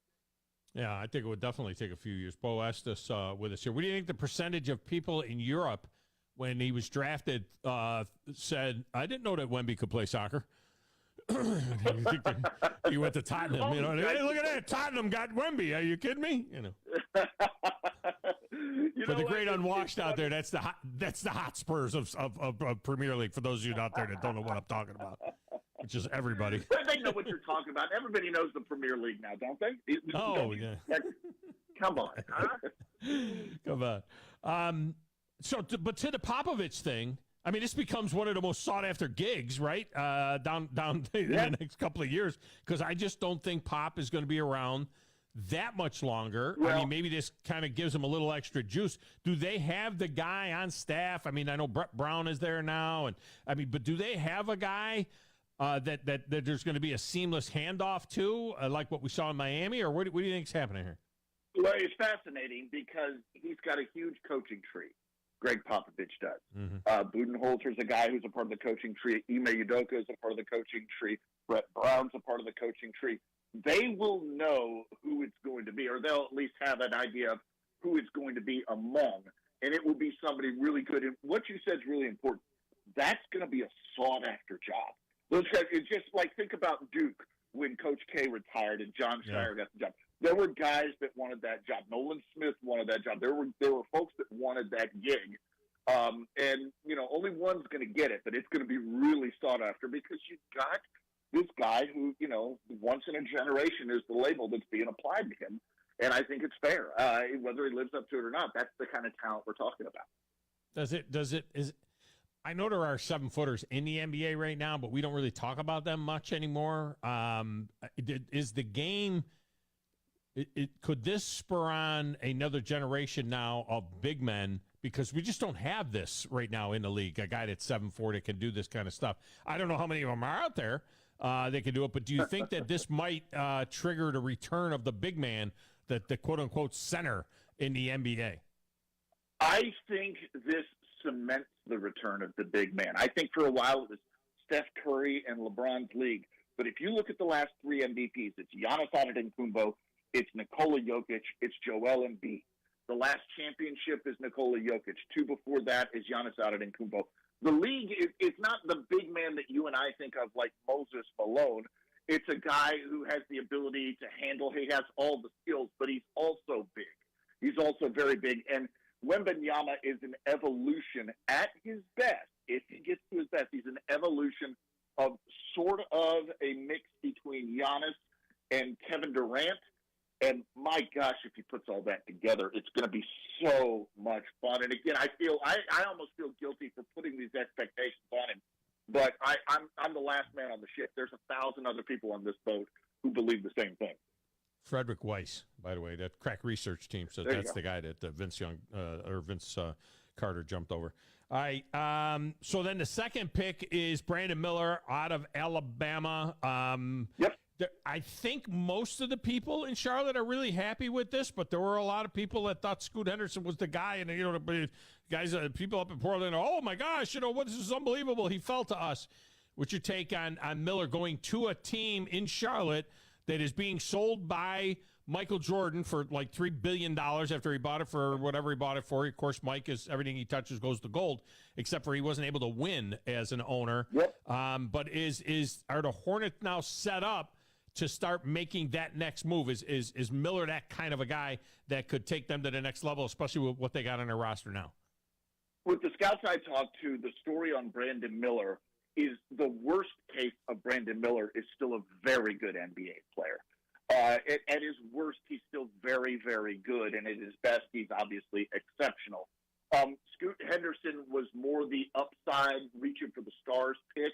But also think of who Charlotte has. I mean, you've got LaMelo Ball sitting there at point guard, and if you've watched LaMelo Ball play much, he doesn't play off the ball. He's got the ball in his hands all the time, and he's setting up everybody else. And I looked at some of Brandon Miller's tape, and he's just an exceptional catch-and-shoot guy. He's got every other skill, frankly, but he's a great catch-and-shoot player.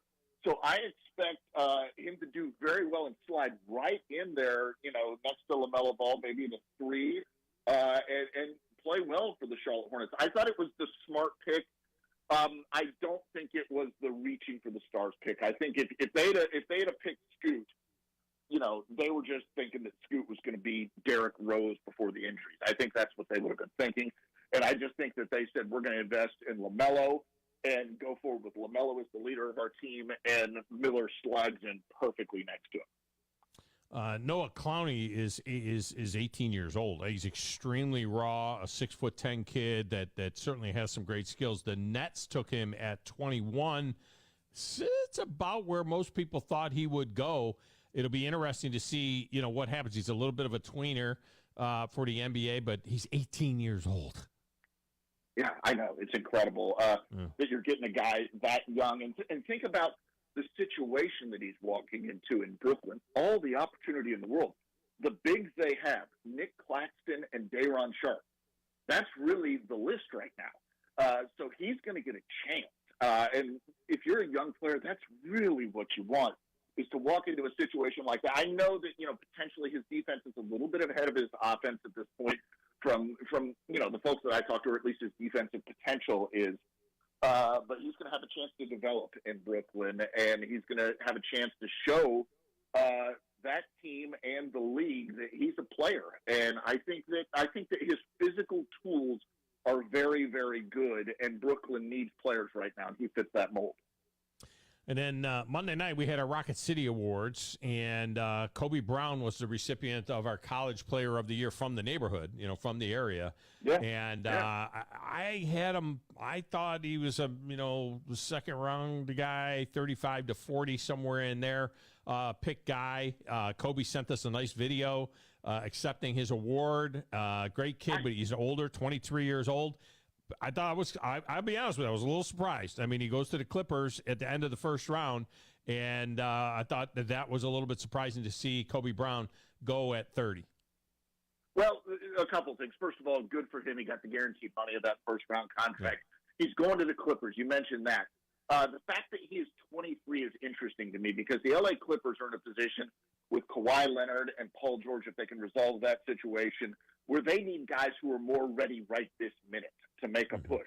So when you're getting a 23-year-old, you're getting a guy who is more closely resembling the finished product. So I think that's a smart pick on the part of the L.A. Clippers. The other thing I will say to you with Kobe Bryant, the reason that he shot up, his junior year, you probably already know this, Tom, he shot 20% from 3. Last year, he shot above 40%.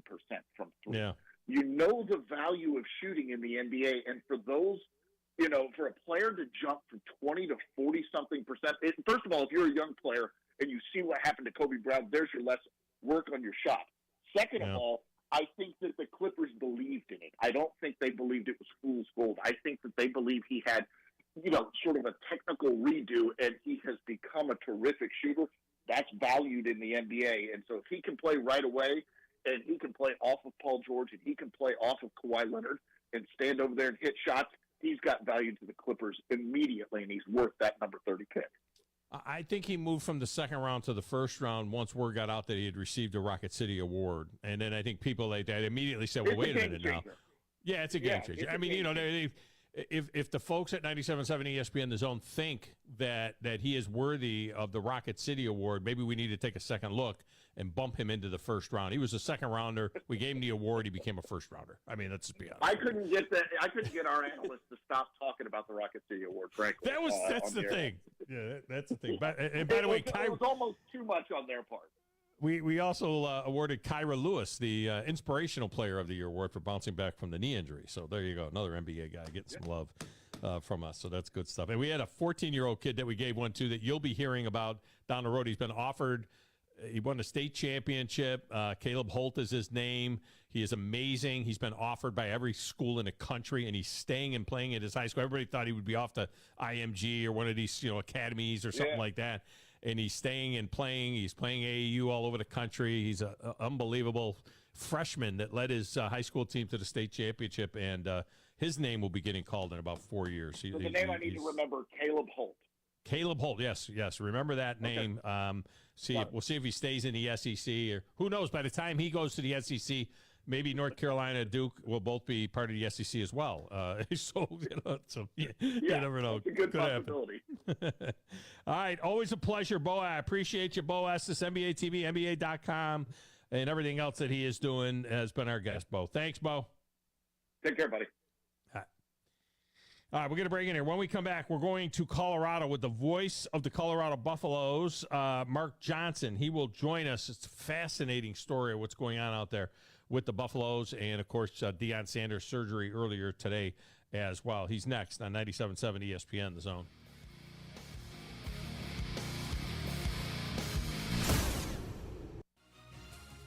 You're listening to the Thom Abraham Show on 97.7 ESPN The Zone.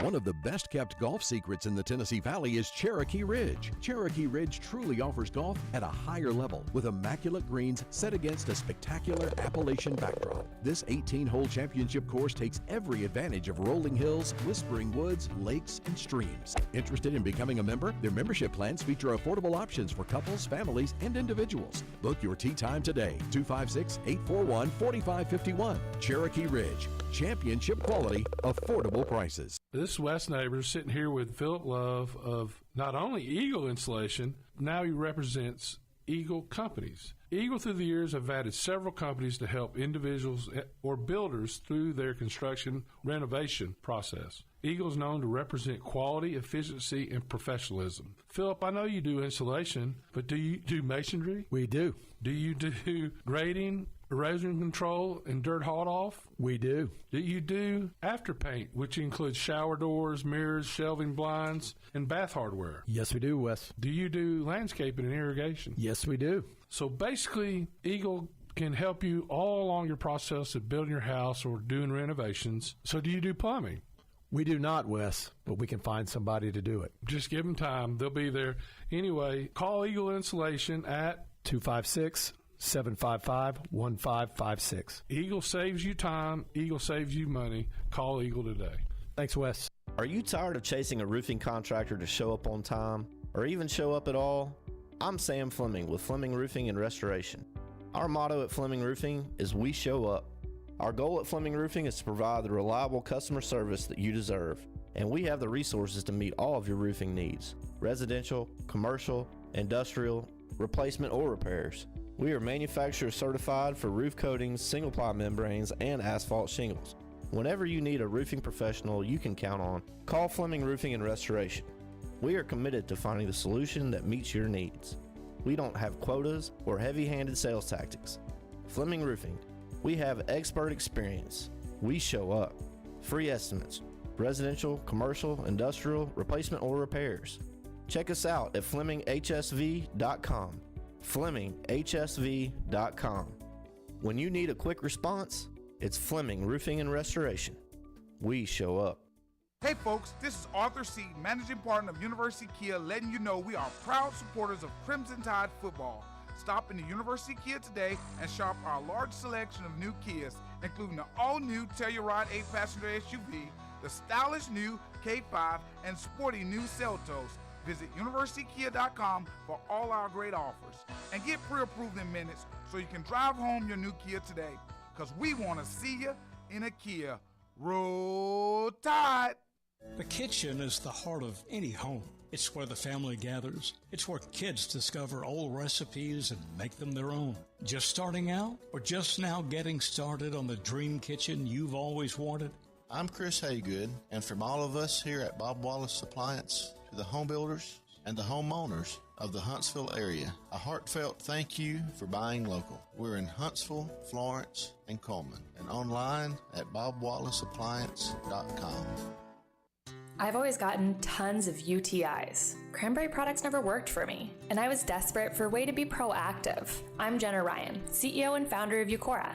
We've worked with doctors to develop effective urinary tract health products. Eucora is helping over 100,000 women stay healthy. Ready to join them? Get 30% off at eucora.com/radio. That's UQORA.com/radio. These statements have not been evaluated by the Food and Drug Administration. This product is not intended to diagnose, treat, cure, or prevent any disease. No representation is made that the quality of legal services to be performed is greater than the quality of legal services performed by other lawyers. A wise man once said, "If you take care of old folks and children, everything in the middle will take care of itself." Hi, I'm Danny Aldridge, lawyer in Alabama and Tennessee. In the next 20 years, the number of those folks over 65 years of age will more than double. In our golden years, the most important goal is to be treated with dignity and have control over doing what makes you grateful with those you love. At the Aldridge Law Firm and the Legal Town Center, we're dedicated to help you with these goals, and we'll be there when life throws you those inevitable curveballs. Let us assist you with your legal needs, whatever they may be or become. You may reach us by phone at 256-534-3188 or online with Dan at danaldridgelaw.com. Just remember, we're here to help. Whether it's personal injury, wrongful death, fraud and cheat, or estate planning made complete, we're here to help. From the Fox 54 Weather Center and Chief Meteorologist Jordan Dressman, a much improved Friday across North Alabama, southern Middle Tennessee. We're going to get to enjoy quite a bit of sunshine today. Temperatures climbing into the low and mid-80s, still well below where we should be this time of year. An isolated shower certainly can't be ruled out, but we're also getting significant periods of dry time. Temperatures drop into the low and mid-60s. A partly sunny sky for your Saturday. An isolated shower, many of us going to end up staying dry. We are going to be much warmer. Highs climbing into the upper 80s and lower 90s. I'm Chief Meteorologist Jordan Dressman on your home for ESPN Radio, 97.7 ESPN The Zone. You know, this process is all about talking ball. Listen to Talkin' Ball with Scott Tyson and Drew DeArmond. What did they want privacy for? To just start talking ball. Every weekday morning, wake up with Scott and Drew. It's Talkin' Ball. 97.7 ESPN, The Zone.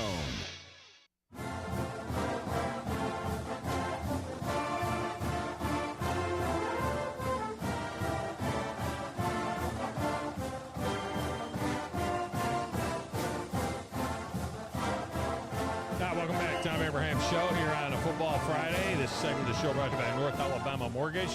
Whether you are in Tennessee or Alabama or in Florida, North Alabama Mortgage has the solution for you. Whether it's a refi or a new purchase, remember you can't even really go look at properties anymore without being pre-approved for a mortgage. Most places won't even let you look at them, and not pre-qualified, pre-approved, which means you're ready to close and make your offer immediately if you like a property that you're looking at. And the other thing you might want to think about is refinance, because right now, even though the rates had gone up some, they have stabilized. But what is also up is the value in your home. And what's even higher is those interest rates on the credit cards that you're paying. And you can pull some of that cash out of your property at a much lower rate, pay off all your interest or all your credit cards, all that high rate credit cards, and be way, way ahead of the game. So check that out as well. Go to NorthAlabamaMortgage.com for more information and to get a home valuation done. That's NorthAlabamaMortgage.com. We don't talk a lot of Colorado football here in the SEC. But I will say this. This is the Deion Sanders effect, if you will, and the voice of the Colorado Buffaloes is Mark Johnson, and he joins us now on the Neighbors Wealth Management Hotline. Mark, welcome to the show. How are you? Fantastic. I was actually surprised you actually had the CU fight song in your computer system there, so that's pretty impressive. I got good production guy. He's pretty strong, and on a Football Friday we play all football fight music anyway. So we got the CU song in there. But this is the Deion effect, right? You're getting a call from a dude in Alabama that wants to talk about Colorado Buffaloes football. I mean, this is just basically the way it's been ever since it was announced that Deion would take over as head coach there. Yeah, there was a pivot point on December 4th of 2022. Colorado went from the most irrelevant program in college football. And guys, we were 1-11 last year, and a bad 1-11, if there is such a thing. I mean, it was an ugly 1-11, and went from being the most irrelevant college football team in America to maybe being the most relevant, certainly the most talked about, I think, at this point. And it's all the Coach Prime effect. There's no doubt about that. Yeah, there is no doubt about that. Man, you sound a lot like Gene Deckerhoff of Florida State. I know my listeners are thinking the same thing. It's Gene Deckerhoff. No, it's not. Right. Yeah. All right. So first, before I want to talk about what that real expectation is. And before we get there, have you heard anything? I know it was this morning. It was the surgery for Deion Sanders that we had that the amputation word was popping around earlier in the week. And he said, no talk of that right now. But apparently had a couple of clots in each thigh area. And hopefully this surgery he had this morning is going to improve his circulation. Has there been any word yet on how all of that went and what the prognosis is? No, and the one thing you find out about Coach Prime is, everything that happens becomes a headline. And I think that was overblown a little bit. In fact, when he put out his little video yesterday, he kind of downplayed a little bit. I don't think the procedure he was having today was anything that was even remotely life-threatening. It was just kind of dissolving a couple of clots. And this is a condition he and apparently his family's had. It goes back through his father and his uncles and grandfathers and goes back in the family lineage. And so it's just something he's got to work towards. And even the amputation thing was a little bit blown up. I think the doctor, as Prime was saying, was, listen, that's a possibility if we don't get a handle on this because, he's already lost toes, as you well know. And so, but if whatever went down today, I can almost guarantee it's going to end up on social media because everything with Prime ends up on social media, and that's just kind of the, it's the Kardashian effect of the Prime effect, if you will, here at CU. Well, I got to tell you, my family moved to Fort Myers, Florida in 1978, and we have been in and out of there. I lived down there myself and was on the air down there in the early 2000s as well, and still have a daughter down there. My parents are still alive and down there as well, so we've known of and about Deion. My son went to the same high school that Deion went to, and many years later, and at North Fort Myers High when Deion was there, and Javon Kirsch were there, and so on. So we've kind of followed Deion all the way from his high school days through Florida State, through the primetime stuff, and through everything else, being a Yankee and an Atlanta Brave. Kind of followed this guy's entire career, sure. and it's amazing just how fascinating he has been all along the way, and how he really grew up and changed so much from the prime time from back in the day to being Coach Prime. Well, I tell everybody, whenever I get asked to speak about what's going on with Colorado football, that, we didn't hire a coach. We hired a cultural icon. We hired a celebrity. And when you look at this guy, because, all the stuff that you talked about, Major League Baseball player, NFL player, all-star, all-pro on both sides of that, one of the greatest athletes in humankind, cultural icon, as I mentioned. He was in the media for a while. I mean, this guy is become something very unique that very few people. I was joking when we first hired him. I said, he's one of one. And I was on ESPN or somewhere. They said, you don't think anybody else could have this kind of impact? And I said, well, no. If you hired let's say a Nick Saban, okay? I said, no, he's going to bring great credibility and gravitas from a football standpoint, but he doesn't have the cultural significance that Deion Sanders does. I said, I guess maybe if, we hired, I don't know, Oprah Winfrey to coach the Buffaloes, like maybe that's something similar. I don't know, but there's something unique about him beyond the football aspect that has resonated throughout this program and continues to do so, which is why I'm talking, to a station like yours, in SEC country, where, if this would have been, if they would hire, let's say, Matt Rule, right? You and I probably aren't talking today, and that's a great hire by Nebraska. We're going to see them coming in here week 2, but it doesn't bring the same type of attention and, the microscope that a Deion Sanders does. It's something I think that's totally unique. He's one of one, as I mentioned, and I don't know that there's anybody else you could possibly hire that would bring this kind of attention and everything else, and endorsements and donations and season ticket sales and everything else, that it gets affected the same way that he does.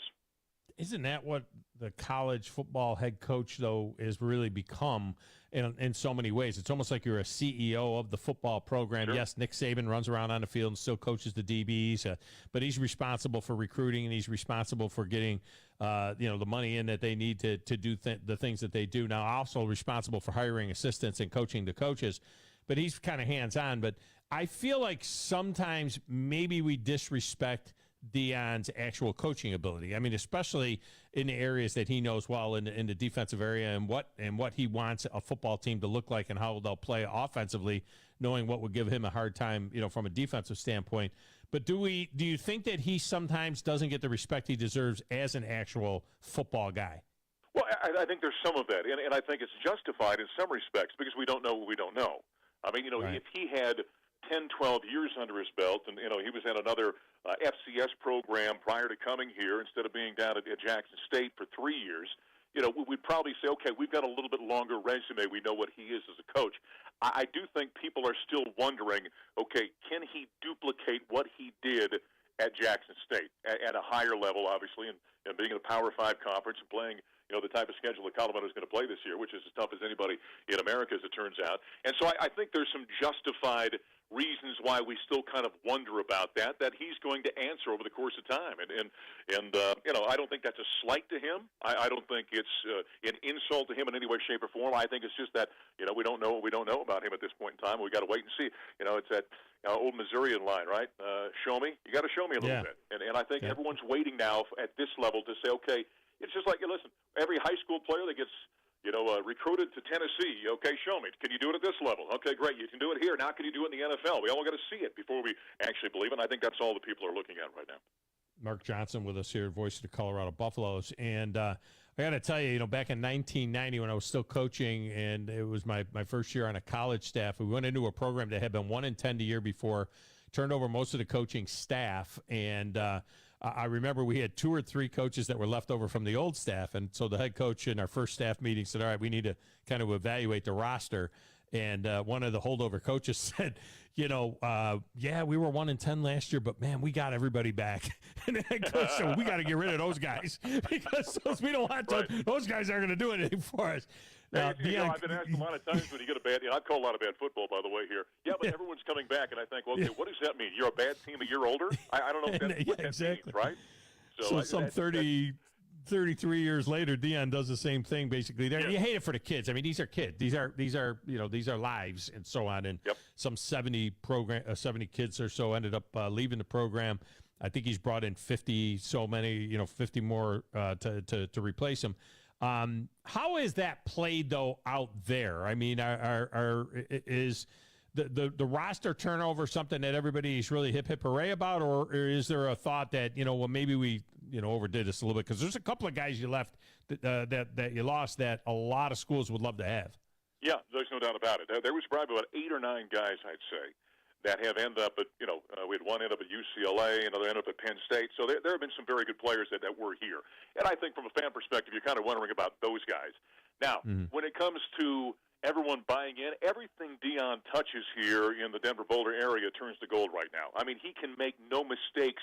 You've got a buff fan base that has experienced greatness, winning a national championship and having national award winners and Heisman Trophy winners and all these kind of things, that has experienced some great football during its history and has been starved now for the last really about 15 to 17 years. I've been here 19 years. This will be my 20th season coming up doing the games. My first 2 years I called winning seasons, winning the Big 12 North under Gary Barnett.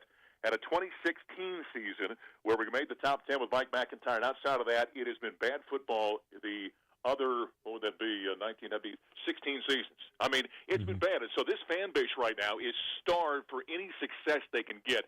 So at this point, Deion's kind of looked at as a savior. He's come in. Everyone's excited about it. If he thinks that he needs to turn the roster over, which he has done, Buff Nation right now is going to accept that until things are approved otherwise. And so right now, everything he does, boy, Buff Nation is applauding at this point.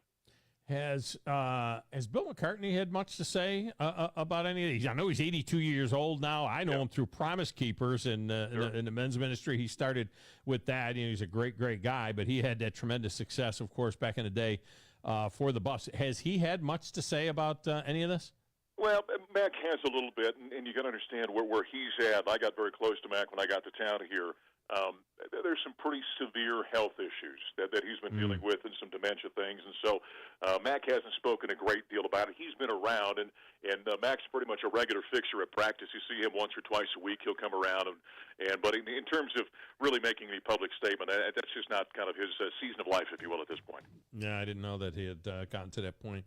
All right, so you open up with TCU, big Saturday, Fox, noon Eastern time game. Roll right into the next one against Nebraska, noon on Fox. I don't know when the last time Colorado's first two games were featured on Fox at big noon. And then you roll into the Colorado State game, which is a rivalry game. That'll be on ESPN. I mean, it's everybody's watching. But the reality is, Colorado State's a rivalry game. Nebraska is not going to suck. TCU's was in the championship, and then it's Oregon and USC who will probably compete for the Pac-12 championship. I mean, this is a tough road to hoe. First half of this season is a grinder. It's brutal. I mean, you want to talk about a murderer's row. That's kind of what I referenced earlier there. I mean, there's no slowly wading into the big boy pool here for Colorado and Coach Prime. I mean, it's like you said, national runner-up, Nebraska. They're listen, we're close enough to Nebraska. I hunted up over in that area. I know those fans are out of their minds right now with Matt Rule. He's a great coach, proven at the college level. He's done great things. And let's be honest, that Nebraska team was actually a pretty good football team last year. They had, out of their 7 losses, I think 4 of them, or rather 6 of them, were like inside 6 points or something. I mean, very close. So that was a pretty good football team. And then, like you mentioned, Colorado State and Oregon and USC. Yeah, there is no. I said to somebody, and I certainly don't hope this is going to happen, don't think it's going to happen, you could be sitting at 1-4 after those first 5 games and be playing very good football because of how great the schedule is. And so it's going to be an unbelievable 5-week stretch to start the season to really get an assessment of what, Coach Prime's first season at Colorado really is.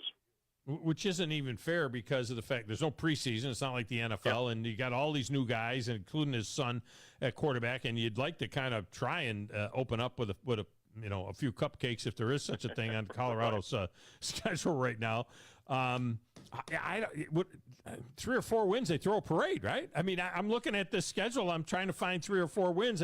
I don't know what the real expectations is. People aren't talking about a bowl game, are they? Around there. Well, yeah, the way I would like to say about fans, they see with their heart, not with their eyes. So plenty of people are talking about a bowl game. Now, is that realistic? Well, you'd be hard-pressed to believe that. I mean, think about it. If they went 5 games with 5-7, that's a 5-fold increase from a year ago. With that schedule, that would be an unbelievable step in the right direction. This is what I've been asking, is the way fans get jacked up, and listen, Coach Prime has stoked the fires of this thing about coming in here and winning and winning and winning. Everyone's thinking this is going to be a bowl team. Now, does that mean 6 or 7 or 8 wins? I don't know. But they continue to talk in that regard. If they get to 5, which would be a phenomenal turnaround from a year ago, are fans going to be upset about that? Are they going to accept that kind of increase in wins? I don't know. That's what's going to be interesting about kind of watching this thing unfold. Because if they do get the 4 or 5 wins, I think that is a fantastic step in year number 1 in the right direction. And you got to kind of then feel the fan base out and see what they're going to think about it. Yeah, voice of the Colorado Buffaloes, Mark Johnson with us here. All right, finally, the LA teams leave the Pac-12 next year after this upcoming season, obviously. There is a lot of connection with Colorado to the old Big 8, Big 12 country type stuff. Is how much talk of that is there based on what might happen with the Pac-12 going forward? Is there a lot of noise being made about the possibility of the Big 12 coming knocking and bringing the Colorado Buffaloes back to that side of the deal? It's been relatively quiet internally, I'll tell you this, at the University of Colorado. Yeah. Now, there's a lot of conversation that you're seeing around the country. People like Dennis Dodd and very good reporters around the country are talking about this. And so there seems to be something there. There's at least a lot of smoke at this point. And I think a lot of it depends on whatever the media deal ends up looking like, the television package for the Pac-12, who has been trailing The other Power 5 conference is significantly here the last few years, and the utter failure of the previous commissioner in the Pac-12, Larry Scott, and what a poor job he did, and the dismal failure that the Pac-12 network was from a monetary standpoint. And so a lot of it's going to depend on that, because I think if you're Colorado or anybody else, you can't continue to trail behind. Now, is the Pac-12 going to get, in the best-case scenario, Big Ten SEC money from the television partners? Absolutely not. That's not going to happen. But you've got to at least be in the neighborhood. And so whatever this package ends up looking like, if it is significantly less than where the Big 12 is at, or even the ACC at this point in time, I think any school in the league is going to start looking and saying, hey, we got to start figuring out, how do we take care of ourselves here? How do we pay our bills? How do we keep pace with other programs around the country? And so at least I've been telling everyone, I just leave the door open that there's a possibility out there, because if this media deal does not come through, that spells very poor future for the Pac-12, I would think. Yeah, this is just a commentary from the Dirty South. I mean, to me, I would rather see the big-time programs that are left in the Pac-12, the big-time programs that are left in the Big 12, I would rather see them merge somehow and just create to me, adding, let's say, a San Diego State, or in the case of the Big 12, they're adding the USFs of the world, or the UCFs of the world, and the Cincinnati and all that other kind of stuff. To me, that doesn't scream big-time conference. That's just, you just now look like what the AAC looked like, or you look like what the Mountain West looked like. If you just grab those teams, I'd rather see who's left get together, somehow have an East and West, call it whatever you want to call it, the Big Pac-12, and and have some scenario like that. I just feel like both these conferences are going to be kind of watered down a little bit by bringing in a bunch of teams that don't really scream big-time football. And Colorado still is big-time football. Yeah, there's some logic in that, and I don't necessarily have the answers. There's for 25, 30 years they've been talking about eventually, the Power 5, if you will, breaking away and kind of creating their own organization and having some super conference type deal across the country and divisions, and so I don't know if that's where this is all going to go, but before that, it's going to be another step, I think, from a conference realignment standpoint. I was involved in that when I was at Syracuse years ago with, when the Big East was falling apart, and then it was here when, Colorado went from the Big 12 to the Pac-12, and so this has got the same kind of feel to it. Now, does that mean there's going to be anything imminent? I'm not sure, but I do know that everyone's keeping a close eye, like I said, on that media rights deal, and that's going to dictate a lot, I think, here shortly. What years were you at the Qs? I called their national championship in 2003, so I was there 02, 03, and 03, 04. I did Syracuse games, and Carmelo and Anthony and I won a national championship together, although he had more to do with it than I did. There you go. Okay, so I'm originally from Rochester, New York. I coached at St. John Fisher College, and I left there 97, 98, somewhere in there is when I retired from coaching, and realized back then that there was no money in being an assistant coach at the college level. It's not like now where they're making $500,000 to coach the safeties. You know what I mean? I mean, it's crazy that, nowadays. All right, Mark, I appreciate you, man. Good stuff, and we're going to save your number, and let's just see what happens with this story. It could be fascinating. Well, I always say that we're in the interesting business, and right now there's no place more interesting than Boulder, Colorado. So I'll look forward to talking to you down the stretch. You got that right, man. Appreciate it. Thank you. I'm just saying, this San Diego State story, where the Aztecs have given their 1-year notice to get out of the Mountain West, and the thought is either the Pac-12 or the Big 12 or somebody is going to extend them an invitation as these conferences scramble. And we know what the Big 12 has already added to theirs. Just because you move into what was a power conference doesn't make it a power conference. I'm sorry. When you take when you take Cincinnati, Houston, and UCF out of the AAC and bring them into your conference, you're not automatically now big-time schools. You're still mid-majors playing in a big-time conference that was a big-time conference. You start ripping apart these conferences and pulling the glory teams out of these conferences, the teams that have the history and the tradition. San Diego State goes to the Pac-12. That doesn't mean all of a sudden they're a Power 5 type team. They're still San Diego State playing in the Pac-12. It hurts the conference. It helps the school, hurts the conference. I'd rather see the Big 12 and the Pac-12 get together whatever's left and have a 16-team conference. Because I think Washington and Oregon are going to be gone at some point. I think Washington and Oregon, they're going to be gone. And then what do you got? Let's get a break. We'll come back, wrap it up next. 97.7 ESPN, The Zone.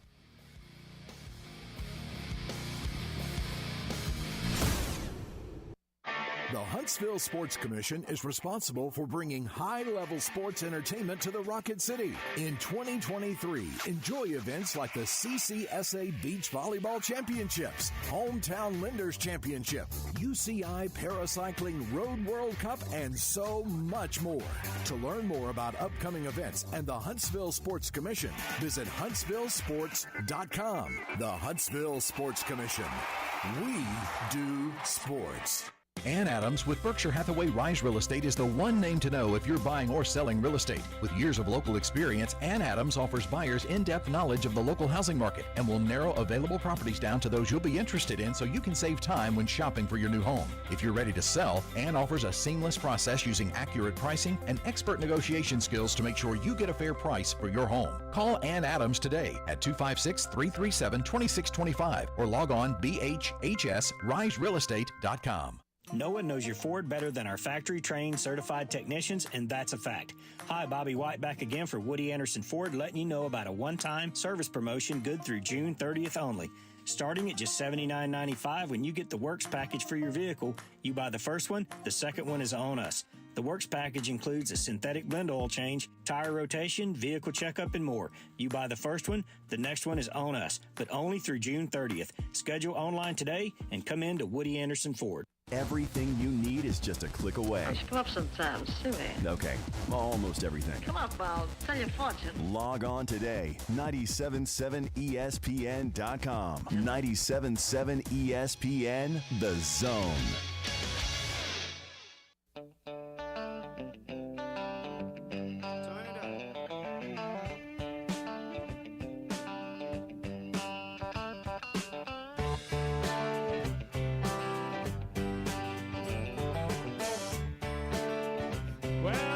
Is brought to us by Woody Anderson Ford.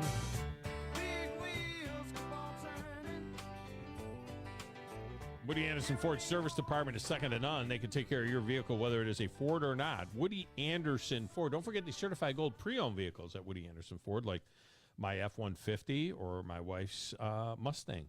Grizz, the F-150 is making the trip to Florida and then to the mountains of Georgia. So we're heading off tomorrow. We leave for Florida. We're going to Kissimmee, to the Fountains Resort there with my daughter, her husband, and our 3 grandkids. So we're going there for that. We'll be there till Wednesday morning.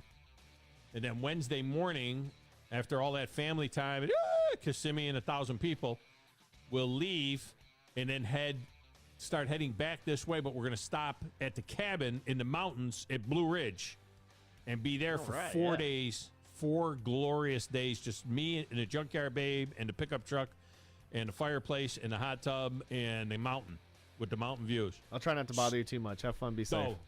No, don't bother with me. So I'm looking forward to that. So everybody have a great week next week. Have a great holiday. We'll be back on July the 5th. I'm Thom Abraham. This is 97.7 ESPN, The Zone. Specializing in simple and affordable rentals, McCurry Van and Car Rental